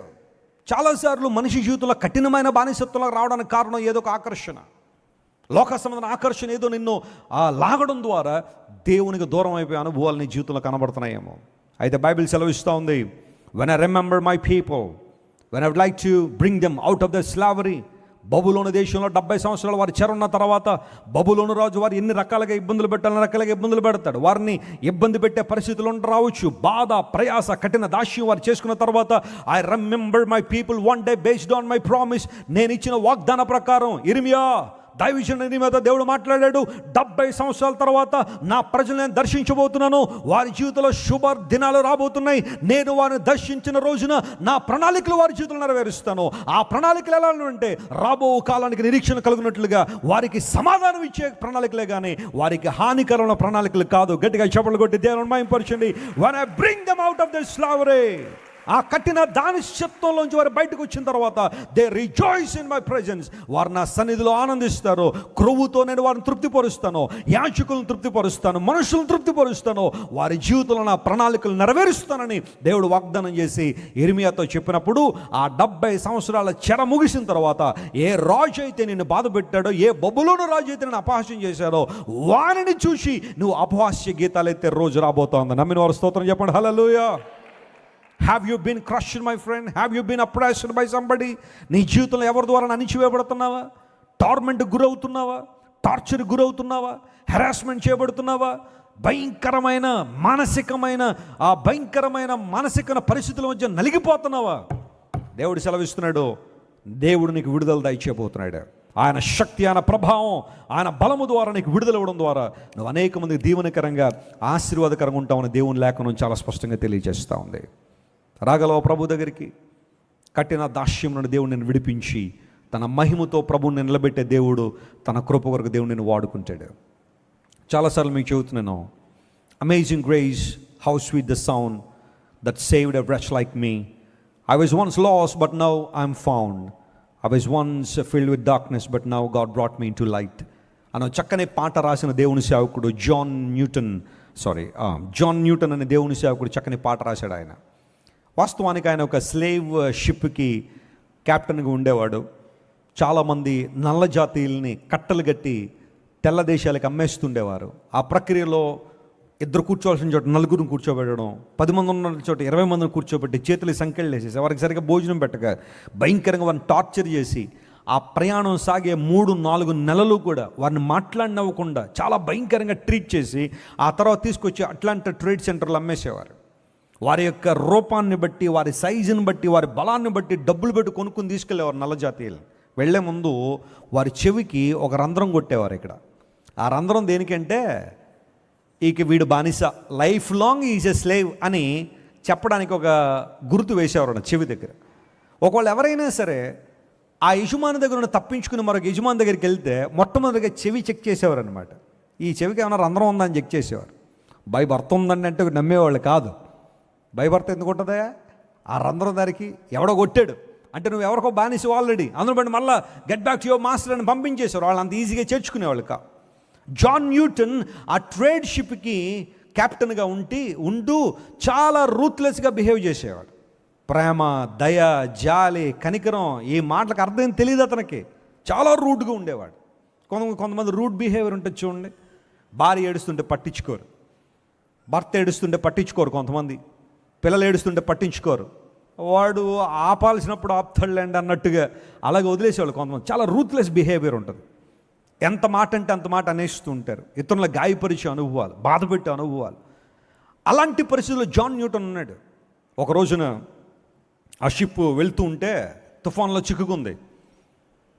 ఇక బ్రతికి బయటపడతామనే అనుభవం లేదు, హోప్ లేదు, ఏం చేయాలో అర్థం కాని పరిస్థితి. అందరూ ఇంకా చచ్చిపోవడానికి సిద్ధపడిపోయారు, మరణానికి సిద్ధపడిపోయారు. ఆ టైంలో మరణ భయం వచ్చింది. మోకాళ్ళు వేసాడు, ప్రభువా నన్ను కాపాడు, నన్ను రక్షించావు.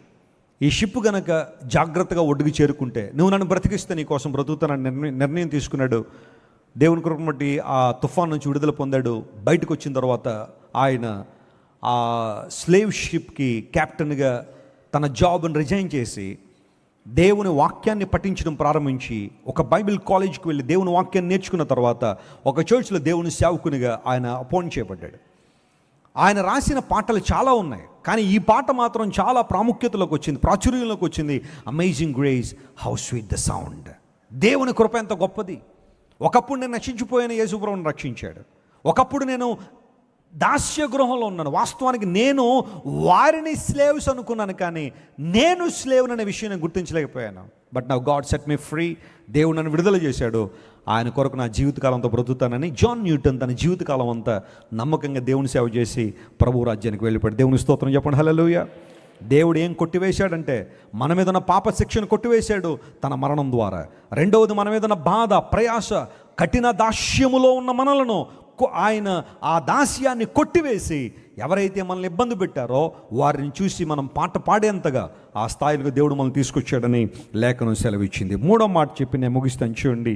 ఇర్మియా గ్రంథం 31వ అధ్యాయం. Shall we turn our Bibles to the book of Jeremiah chapter 31 and let us read verse 13. 13వ వచనాన్ని చదువుతున్నాం. ఇర్మియా గ్రంథం 31వ అధ్యాయం 13వ వచనం. వారి దుఃఖమునకు ప్రతిగా సంతోషమిచ్చి వారిని ఆదరించెదను. విచారము కొట్టివేసి, ఆ మాట అండర్లైన్ చేసుకోండి. దేవుడు ఏం కొట్టేస్తాడట? ఆయన విచారమును కొట్టివేసి నేను వారికి ఆనందము కలుగజేతును గనుక కన్యకలను యవనులను వృద్ధులను కూడి నాట్యమందు ఏం చేస్తారంట? వాళ్ళు సంతోషిస్తారు. They dance in my presence. వారు నాట్యమందు సంతోషిస్తారు. యవనులు, కన్యకులు, వృద్ధులు నాట్యమందు సంతోషిస్తారు. క్రొవ్వుతో యాజకులను ఏం చేస్తాను? నేను సంతోషపరుస్తాను. నా జనులు నా ఉపకారమును తెలుసుకుని వారు తృప్తి నొందుతారు. దేవుని స్తోత్రం చెప్దాం ఒకసారి, హల్లెలూయా. వారి దుఃఖమునకు ప్రతిగా సంతోషమిచ్చి వారి విచారాన్ని ఏం చేస్తాను? నేను కొట్టివేస్తాను. God will strike off, cut off your worry. నీ విచారాన్ని దేవుడు కొట్టివేసే రోజు ఇది. నమ్మిన వారు స్తోత్రం చెప్దాం. తెచ్చుకున్న విచారాన్ని బొట్టలు మోసుకొస్తారు. కొంతమంది దేవుని మందిరానికి వచ్చేటప్పుడు కూడా విచారం, ఎక్కడికి వెళ్ళిన విచారమే. Face is the index of mind అన్నారు. నీ హృదయంలో ఏముందో అది ఎక్కడ కనబడుతుందట? నీ ముఖంలో కనబడుతుందట. కొంతమంది హృదయం నిండా విచారాన్ని కలిగి ఉంటారు, అదే విచారం ముఖంలోకి వస్తుంది. అడుగుతారు కొంతమంది, అమ్మ సంతోషంగా లేరేంటి, డల్గా ఉన్నారేంటి? ఏమీ లేదులేండి. కొన్నిసార్లు అనిపిస్తుంటుంది వరీ అండ్ యాంగ్జైటీ కంటేజియస్ అనిపిస్తుంది. అది ఇతరులకు కూడా మనం చెప్పండి ఇస్తూ ఉంటాం కొన్నిసార్లు. నేను చెప్తూ ఉంటాను కదా, ఆ సందర్భంలో ఒక ఆయన సూసైడ్ చేసుకుందామని ఒక బ్రిడ్జ్ దగ్గరికి వెళ్ళాడట. నదిలో దూకి చనిపోదామని. ఆ బ్రిడ్జ్ ఎక్కి నదిలో దూకేసేయాలి. ఈ లోపల ఒక పోలీస్ ఆయన వచ్చాడు. బాగా అన్నాడు, ఎందుకు చనిపోవాలనుకుంటున్నావు? Why do you want to commit suicide? Sir కొంచెం దగ్గర రండి అన్నాడు. ఇతని బాధలన్నీ చెప్పాడట పావు గంట. రిజల్ట్ ఏంటో తెలుసా? ఇద్దరు కలిసి దూకేశారట నదిలోకి. అంటే వాడి విచారణ అంతా ఎవరికి ఇచ్చేశాడు? ఆ పోలీస్ ఆయనకు కూడా ఇచ్చి ఆయన కూడా అనుకున్నాడు, ఇంక మన బతికి ఉపయోగం లేదు, ఇక జీవితం అంటే ఇంతే అన్నట్టుగా ఇద్దరు కలిపి దూకేశారట. కొంతమంది పరిస్థితులు అలాగే ఉంటాయి.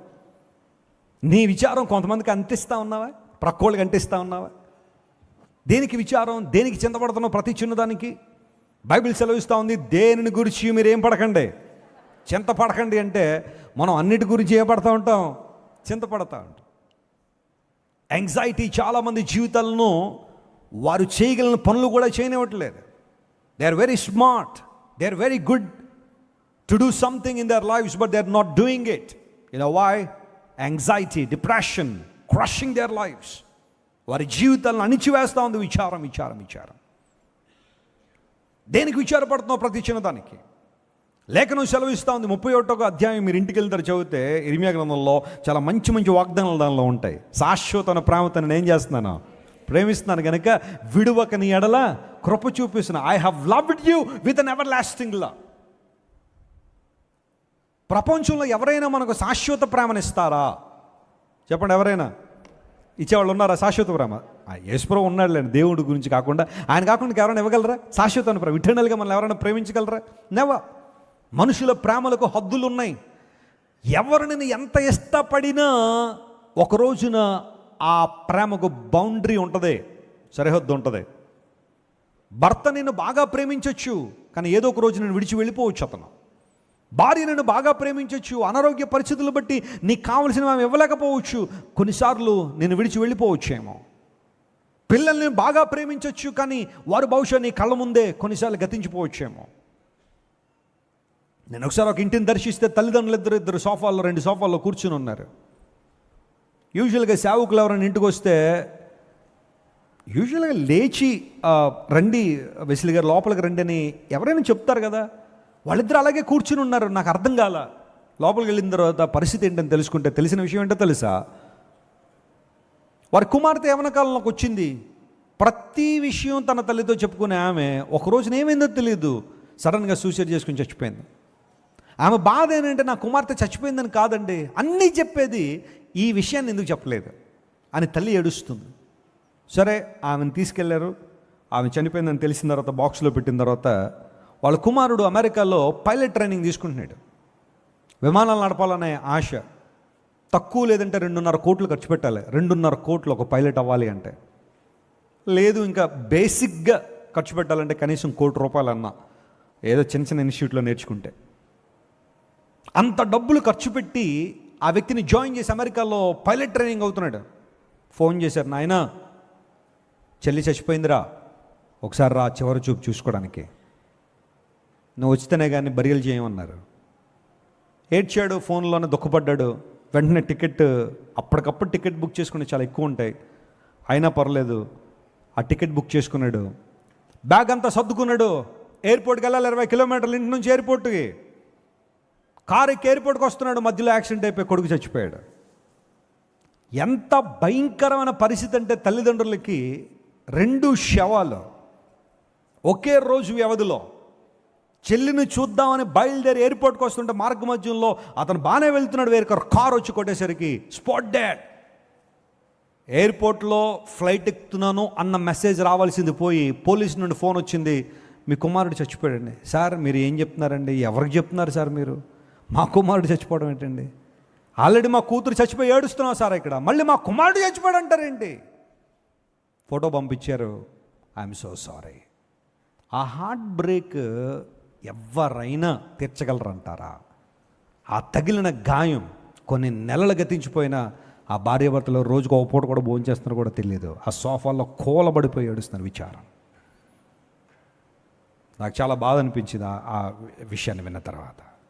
మనకున్న బాధలే పెద్దవి అనుకుంటాం, మనకున్న రోగాలు పెద్దవి అనుకుంటాం. చిన్న కడుపున పోతే బాబోయ్ ప్రపంచంలో ఉన్న అంత శ్రమ ఇంకెవరో పట్టలేదండి అని కొంతమంది ఇంకా వాళ్ళ మాటలు, వారి ప్రార్థనలు, వారి స్టేటస్లు, ఇన్స్టాగ్రామ్లో వారి యొక్క అప్లోడ్లు మామూలుగా ఉండవు. ఇంకా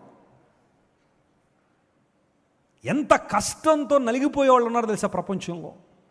బంధాలు విచ్ఛిన్నమైపోయి, కుటుంబాలు విచ్ఛిన్నమైపోయి, కఠిన దారిద్ర్యంలో బ్రతుకుతూ నిందల అవమానం మధ్య నలిగిపోయి ఉండాలా బతకాలా వద్దా లేదన్న పరిస్థితుల్లో బ్రతుకు నెట్టుకొస్తున్న వాళ్ళు అనేక మంది ప్రపంచంలో ఉన్నారే. చిన్న చిన్న దానికి ఎందుకు విచారపడుతున్నావు నువ్వు? చిన్న చిన్న విషయాలకి ఎందుకు దుఃఖపడుతున్నావు రోజుల తరబడి? ప్రభు కొరకు ఏం చేయకుండా ఎందుకు అలా ఉండిపోతున్నావు? నువ్వు చేయగలిగిన పనులు కూడా అక్కర్లేదు నేను చేయను అని ఆ విచారంతో నువ్వు దేవుని కోసం ఏం చేయలేకపోతున్నావు, కుటుంబం కోసం ఏం చేయలేకపోతున్నావేమో. బైబిల్ సెలవిస్తూ ఉంది, నా సమయం రానే వచ్చింది, నేను వారి విచారాన్ని కొట్టివేసి వారిని ఏం చేయబోతున్నాను? సంతోషపరచబోతున్నాను, ఆనందపరచబోతున్నాను. యేసయ్యలో ఉన్న ఆనందం చాలా గొప్పది. నమ్మిన వారు స్తోత్రం చెప్పండి, హల్లెలూయా. ప్రభువులో ఉన్న సంతోషం చాలా గొప్పది. డబ్బున్నా లేకపోయినా, అందం ఉన్నా లేకపోయినా, హోదా ఉన్నా లేకపోయినా, అంతస్తులున్నా లేకపోయినా, బంధువులున్నా లేకపోయినా, స్నేహితులున్నా లేకపోయినా, నిన్ను ప్రేమించిన వారిని కాదును దూరం జరిగిపోయినా నువ్వు ప్రభువులో ఇంకా ఆనందించగలవు. ఎందుకోసం అంటే ఆనందం చెక్కు చెదరని ఆనందం. Praise the lord. ఓ మాట చెప్తాను, యేసయ్యలో ఉన్న ఆనందం లోకంలో లేదు, ఉండదు కూడా. కానీ ప్రభువులో ఉండే ఆనందం చాలా గొప్పది. సంతోషమే సమాధానమే, సంతోషమే సమాధానమే, సంతోషమే సమాధానమే, చెప్పనా సఖ్యమైన సంతోషం, చెప్పనా సఖ్యమైన సంతోషం. ఈ సంతోషము నీకు కావలెనా? ఈ సంతోషము నీకు కావలెనా? ఈ సంతోషము నీకు కావలెనా? నేడే యేసు నొద్దకు రమ్ము, నేడే యేసు నొద్దకు రమ్ము.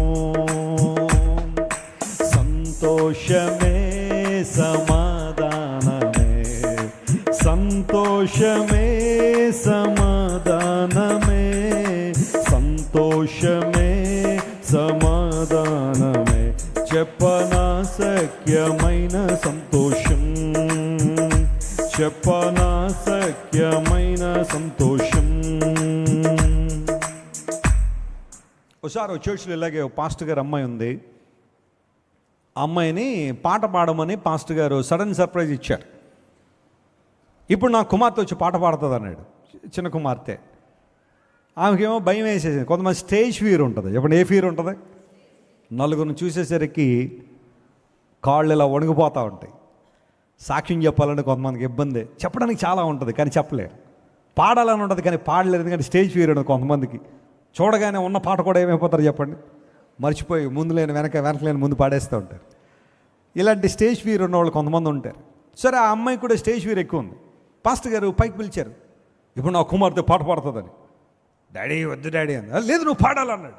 సరే పైకి వచ్చింది, మైక్ పట్టుకుంది. ప్రజలను చూడగానే చేతులు కళ్ళు వణిగిపోతున్నాయి, కళ్ళం నీళ్ళు వచ్చేస్తున్నాయి. తెలియకుండా దుఃఖం ఏమవుతుంది? పొంగుకొని వచ్చేస్తుంది. అప్పుడు పాడు త్వరగా అన్నాడు ఆయన. వెంటనే మైక్ పట్టుకుని ఆమె ఏడుస్తూ, దుఃఖపడుతూ, కన్నీళ్లు కారుస్తూ, రోదిస్తూ, అంగలారుస్తూ ఓ పాట పాడుతుంది. ఆ పాట ఏంటో తెలుసా? సంతోషం పొంగింది అని. నిజంగా ఏం పొంగుతుంది ఆమెకి? దుఃఖం పొంగి పొరులు వచ్చేస్తుంది. మీరు ఊహించవచ్చు, కళ్ళం నీళ్ళు వచ్చేస్తున్నాయి, చేతులు ఉనిగిపోతున్నాయి, సంతోషం పొంగింది అని పాడుతుంది. చాలాసార్లు మన జీవితంలో కూడా అంతే కదా, లోపల ఉన్నది ఒకటి, పైకి పాడేది ఒకటి అన్నట్టుంటుంది. తీసేయి నీ విచారాన్ని, తీసేయి, దులిపే ఆ భయంకరమైన విచారాన్ని, ఆ దుఃఖాన్ని అంతా కూడా యేసయ్య నామం పేరిట ఏం చేయాలా? దులపాలి అంతే. ఒకసారి దులపండి ఇలా. Very good. దులపాల. ఆ బూడిద వదలాలా, ఆ దుఃఖం వేదనంతా పోవాలా, ప్రభు జ్ఞానంతో మన హృదయాలు ఏమవ్వాలా, నింపబడాలి. ఒక ప్రాంతంలో ఇద్దరు తండ్రి మరియు కుమారుడు ఉన్నారు. వాళ్ళిద్దరికీ సువార్త భారం ఉంది. ప్రభు సువార్త ప్రకటించాలన్న ఆశ వారిలో ఉంది. మేము పొందుకున్న ఆనందం, మేము పొందుకున్న సంతోషం, మేము పొందుకున్న రక్షణ ఇతరులు కూడా అనుభవించాలి. Let's share the gospel of Jesus. ప్రభు సువార్తను ప్రకటిద్దాం, దేవుని సువార్తను అనేక మందికి తెలియచేద్దామని తండ్రి కొడుకులు ఇద్దరు కూడా ప్రతి ఆదివారం దేవుని మందిరానికి వచ్చిన తర్వాత వెళ్ళేటప్పుడు ఆ చర్చ్లో బయట స్టాల్లో కొన్ని కరపత్రాలు ఉన్నాయి.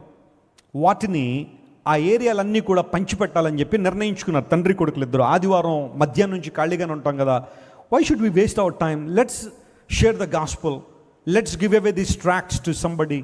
ఈ ట్రాక్ట్స్ కొంతమందికి పంచిపెడదాం అని చెప్పి తండ్రి కొడుకులు ఇద్దరు కూడా నిర్ణయం తీసుకున్నారు.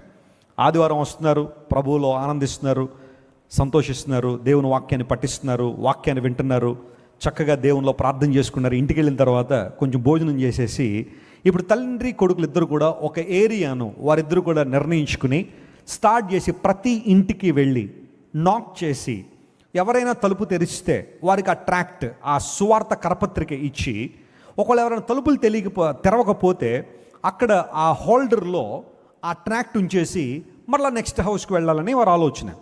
ఒక నేబర్హుడ్లో ఒక 100 ఇళ్ళు ఉంటే తండ్రి ఇటువైపు నుండి వస్తున్నాడు, కుమారుడు ఇటువైపు నుండి వస్తున్నాడు, వాళ్ళిద్దరూ కామన్ పాయింట్లో కలుసుకుంటున్నారు, అక్కడ నుంచి మరలా ఇంటికి వచ్చేస్తూ ఉన్నారు. ఇలా ప్రతి ఆదివారం జరుగుతున్న ఆ సందర్భం. ఒకరోజు ఆదివారం వచ్చారు, ఆరాధన అయిన తర్వాత కరపత్రాలు తీసుకున్నారు. మధ్యాహ్నం ఇంటికి వెళ్ళిన తర్వాత ఒక ఏరియాను ఎంపిక చేసుకుని, నాయనా నువ్వు ఇక్కడి నుంచి ఇచ్చుకుంటురా, నేను ఇక్కడి నుండి ఇస్తూ వస్తాను, మన ఇద్దరం కలిసి ఇంటికి వచ్చేద్దాం అయిపోయిన తర్వాత అని చెప్పి ఇద్దరు బయలుదేరారు. బయలుదేరిన తర్వాత వారు అలా ఇస్తూ ఉండగా కొంచెం వర్షం పడుతుంది, చినుకులు పడుతూ ఉన్నాయి, గాఢ మబ్బులు కప్పేశాయి.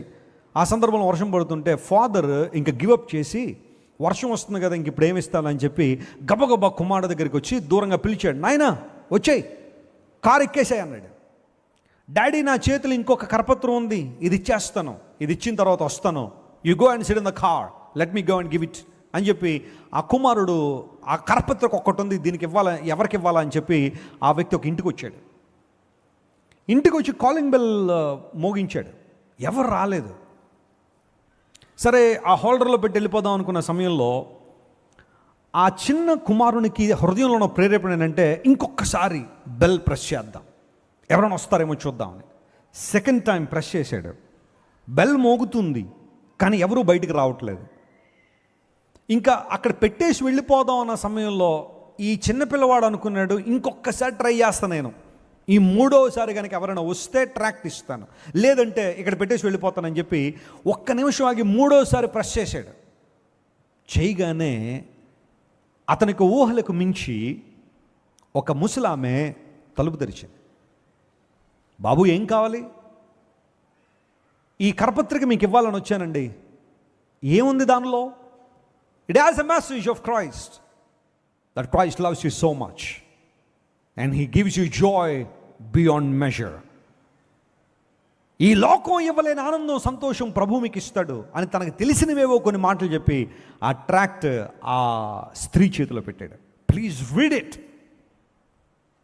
వచ్చి కారు ఎక్కేశాడు. తండ్రి ఆ చిన్న పిల్లవాడిని అభినందించి ఇద్దరు కారుకి ఇంటికి వచ్చేశారు. And Monday, Tuesday, Wednesday, Thursday, Friday, Saturday అయిపోయింది. Sunday they came to the church just like you. నీవు నేను ఈరోజు ఎలాగ దేవుని మందిరంలో ఉన్నామో అందరూ దేవుని మందిరానికి వచ్చారు. దేవుని సేవకుడు దేవుని వాక్యం చూడటానికి ఆయన సిద్ధపడే ముందు సాక్ష్యాలకి సమయం ఇచ్చారు. మీలో ఎవరైనా ప్రభు మిమ్మల్ని ఏ విధంగా దర్శించాడో, ప్రభు మిమ్మల్ని ఏ విధంగా రక్షించాడో సాక్ష్యం చెప్పాలనుకుంటే కమ్ ఫార్వర్డ్ అనగానే ఒక ఆమె ముందుకు వచ్చింది, మైక్ తీసుకుని సాక్ష్యం చెప్పడం ప్రారంభించింది. ఆ రోజు మధ్యాహ్నం నేను నా ఇంట్లో ఒక్కదానే ఉన్నాను, నాకున్న లోన్లీనెస్ ఏ ఒక్కరు తీర్చలేకపోతున్నారు. ఎన్నో ప్రయత్నాలు చేశాను, నాలో నా వాయిడ్, ఆ లోన్లీనెస్ అధిగమించడానికి చాలా ప్రయత్నాలు నా వల్ల కాలేదు. And finally I gave up and I have decided to end my life. నా జీవితాన్ని ముగించేసుకోవాలనుకున్నాను. ఆ రోజు ఆదివారం మధ్యాహ్నం నేను సూసైడ్ చేసుకోవడానికి సిద్ధపడ్డాను. అలా చేసుకున్న ఆ పరిస్థితుల్లో నేను సిద్ధపడి ఆల్మోస్ట్ సూసైడ్ కమిట్ చేసుకునే ఆ పరిస్థితుల్లో ఎవరో నా ఇంటి కాలింగ్ బెల్ ప్రెస్ చేశారు. నేను చాలా రిజిడ్గా ఉన్నాను. ఎవ్వరు కాలింగ్ బెల్ కొట్టా నేను తీయకూడదు, నేను చచ్చిపోవాలంతే, నేను బతకూడదని నిర్ణయించుకున్నాను. అలా కాసేపు వెయిట్ చేశాను. మళ్ళీ రెండోసారి బెల్ మోగింది. ఈసారి వెళ్ళిపోతారులే, ఎవరో లేరనుకుంటారులే, ఒకవేళ మూడోసారి కనుక బెల్ మోగిస్తే వెళ్దాం అని చెప్పి నేను అలా ఉండిపోతే కొన్ని నిమిషాల తర్వాత మూడోసారి మరలా బెల్ మోగింది. ఒకసారి తలుపు తీసి చూద్దామని చెప్పి వచ్చేసరికి ఒక చిన్న పిల్లవాడు నా ముందు నిలబడి ఉన్నాడు. బాబు ఏం కావాలని అడిగితే మీకు ఒక మెసేజ్ ఇవ్వడానికి వచ్చాను. I would like to give you a message, I would like to share a message, please read it. ఆ చిన్న పిల్లవాడు ఇచ్చిన ఆ ట్రాక్ట్ నేను తీసుకుని నా గదిలోనికి వచ్చి దాన్ని ఓపెన్ చేసి చదవగానే ప్రతి మాట నా కొరకే దానిలో ఉంది. Every word points towards me. నా స్థితిగతులన్నీ దానిలో కనబడ్డాయి. నాకు హోప్ అంటూ ఎక్కడైనా ఉంది అంటే, నాకు నిరీక్షణ అంటూ ఎక్కడ ఉందంటే అది క్రీస్తు ప్రభువులోనే ఉందని గుర్తించాను. ఆ రోజు నా జీవితాన్ని ప్రభువుకు అప్పగించాను, ఆత్మహత్యను విరమించుకున్నాను. నా జీవితకాలం అంతా యేసయ్య కోసం బ్రతుకుతాను. I would like to live for my God because he is my sustainer, he is my provider, he is my saviour, he is my peace, he is my hope, he is my everlasting life, he is everything to me. యేసు ప్రభు నాకు సమస్తం అయినాడని నమ్మాను. ఆ రోజు నుండి ఈ సాక్ష్యం పంచుకుందామని చెప్పి ఆదివారం ఎప్పుడు వస్తుందా అని ఎదురు చూస్తున్నాను. ఆ రోజు ఆ చిన్న బిడ్డ కనుక నా దగ్గర రాకపోయినుంటే, ఆ చిన్న పిల్లవాడు నా తలుపు తట్టకపోయినుంటే, నా కాలింగ్ బెల్ ప్రెస్ చేయకపోయినుంటే నేను ఆ రోజే చచ్చిపోయేదాన్ని. కానీ నేను ఈరోజు బ్రతికానంటే ఆ చిన్న పిల్లవాడే. I have to thank him అని ఆమె సాక్ష్యం చెప్తుంటే మనోడు అక్కడే ఉన్నాడు. ఎవరో ఈ చిన్న పిల్లవాడు అదే మందిరంలో ఉన్నాడు. వాడు ఎగ్జైట్మెంట్ తట్టుకోలేకపోతున్నాడు. డాడీ నువ్వు వచ్చేమన్నా రాకుండా 3 సార్లు కాలింగ్ బెల్ కొట్టి ట్రాక్ట్ ఇచ్చాను కదా, ఇదిగో ఈవికే ఇచ్చాను. ఐ హ్యావ్ సేవ్డ్ సమ్వన్, ఒక వ్యక్తిని కాపాడగలిగాను, రక్షించగలిగానని ఆ చిన్న పిల్లవాడు ఎగ్జైట్ అవుతుంటే తండ్రి కళ్ళం నీళ్ళు తెచ్చుకున్నాడు. నా యేసయ్య ఎంత గొప్పవాడంటే ఒక చిన్న పిల్లవాడు ఇచ్చిన సందేశం ద్వారా కూడా ఒక పూర్తి వ్యక్తిని దేవుడు రక్షించగలిగాడు. దేవుడు నా మన స్తోత్రం. The gospel message, the message of Jesus has a power to change somebody. దేవుని సువార్తలో శక్తి ఉంది, ఆయన సువార్తలో అపరిమితమైన శక్తి ఉంది. Keep sharing the gospel, even it is a single word or a single post or a single message or a single word that you talk to somebody. Share the message of Jesus that will sustain their life. వారి జీవితం నిలబెట్టే మాటలు యేసయ్య మాటలు. Preach the gospel of Jesus. కష్టాల్లో, ఇబ్బందుల్లో, ప్రతికూలతలో, నిందల్లో, అవమానాలు నలిగిపోతున్నారని కనబడితే share the message of Christ and tell them that Jesus loves them so much. ప్రభు వారిని ప్రేమిస్తారని చెప్పండి. ప్రభు కార్యాలు వారి జీవితంలో జరుగుతాయి. నేను విచారాన్ని కొట్టివేసి ఆనందాన్ని వారికి ఇస్తాను. వారి యాజకులను కొవ్వుతో నేను పోషిస్తాను. నా జనులు నా ఉపకారాలను తెలుసుకుని వారు నన్ను స్తుతిస్తారు, నన్ను గణపరుస్తారు. This is what the lord says. ఇదే యెహోవా వాక్. దైవజనుడు ప్రార్థించాడు, ప్రభువా అవమానాన్ని కొట్టేను. ఆయన ఏం కొట్టేశాడు? ప్రభు దగ్గరికి వస్తే మన మీద శిక్షను కొట్టేశాడు. రెండవది కఠిన దాస్యాన్ని కొట్టేశాడు. మూడవది విచారాన్ని కొట్టేశాడు. గొప్ప ఆనందాన్ని మనకిచ్చాడు. దేవుని నామానికి మహిమ కలుగును గాక. ప్రార్థన చేసుకుందాం. Everyone close your eyes. I would like to pray for you. ఆయన మన మీద శిక్షను కొట్టివేసిన గనుడు ఆయన, మహోన్నతుడు. ఆ గొప్ప ప్రేమను తలుచుకుని ప్రతి ఒక్కరూ దేవుని స్తుతిద్దామా? ఆయన వైపు మనం చూద్దామా?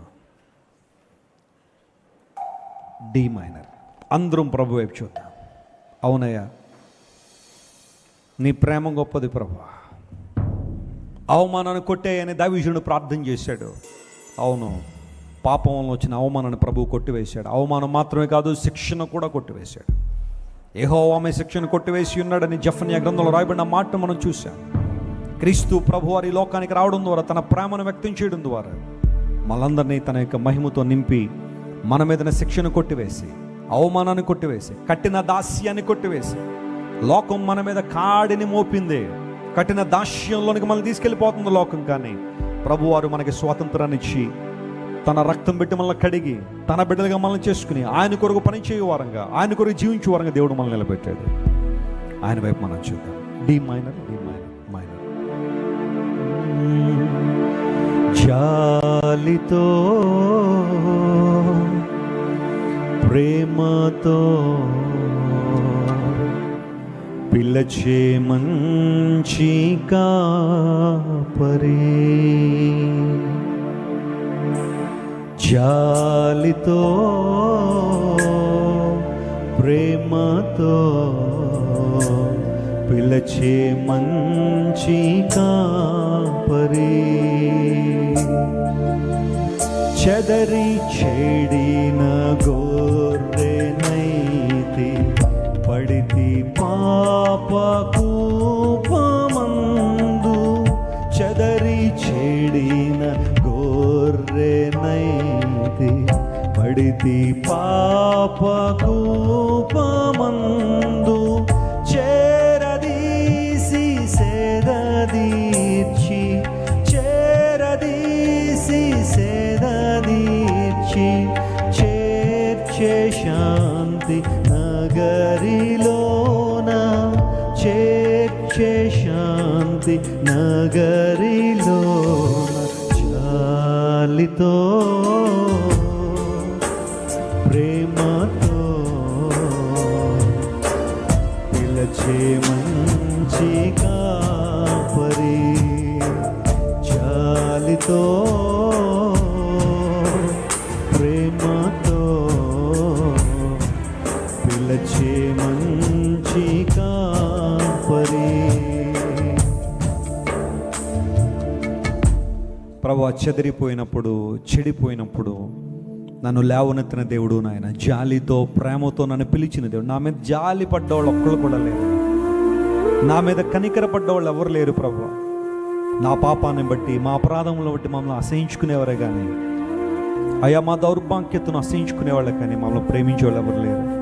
కానీ ఒక్కడవే చేరదీసి సేద తీర్చి శాంతిలోనికి మమ్మల్ని నడిపించి ప్రభువా, ప్రశాంతమైన జీవితాన్ని మీరు మాకు ఇచ్చి, మా మీద ఉన్న విచారాన్ని కొట్టివేసి ప్రభువా, మా మీద ఉన్న యాంగ్జైటీని కొట్టివేసి, మా మీద ఉన్న డిప్రెషన్ కొట్టివేసి, మా మీద ఉన్న శిక్షను కొట్టివేసి, మా మీద ఉన్న అవమానాన్ని కొట్టివేసి, మా మీద ఉన్న కఠిన దాస్యాన్ని కొట్టేసి ప్రభువా, మాకు స్వాతంత్రాన్ని ఇచ్చావు, శాంతిని ఇచ్చావు, సామర్థ్యాన్ని ఇచ్చావు.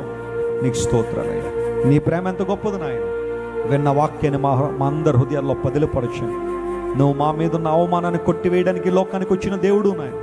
ఎరికో స్వాధీనపరచుకోవాలంటే యెహోషువ ప్రజలందరితో చెప్పు, గిల్గాలులో తమను తాము శుద్ధీకరించుకోమని చెప్పు. దొరలిపోవుట అనే అనుభవంలో ప్రభువా వారి పాపం దొరిలించబడినప్పుడు ఎరుకోను కైవసం చేసుకోగలిగారు. ఈరోజు మీరు మాతో మాట్లాడిన ప్రతి మాటను బట్టి నీకు స్తోత్రాలు చెల్లిస్తూ, విన్న వాక్యాన్ని అనేక మందిలో పదిలపరచమని స్థిరపరచమని కోరుకుంటూ, మా ప్రభువును రక్షకుడును అయిన యేసుక్రీస్తు ప్రభువారి అత్యున్నతమైన నామం పేరిట అడిగి వేడుకొనిచున్నాము తండ్రి. గట్టిగా చెప్పండి ఆమేన్. దయచేసి కూర్చోనండి, ప్రతి ఒక్కరు కూర్చోండి.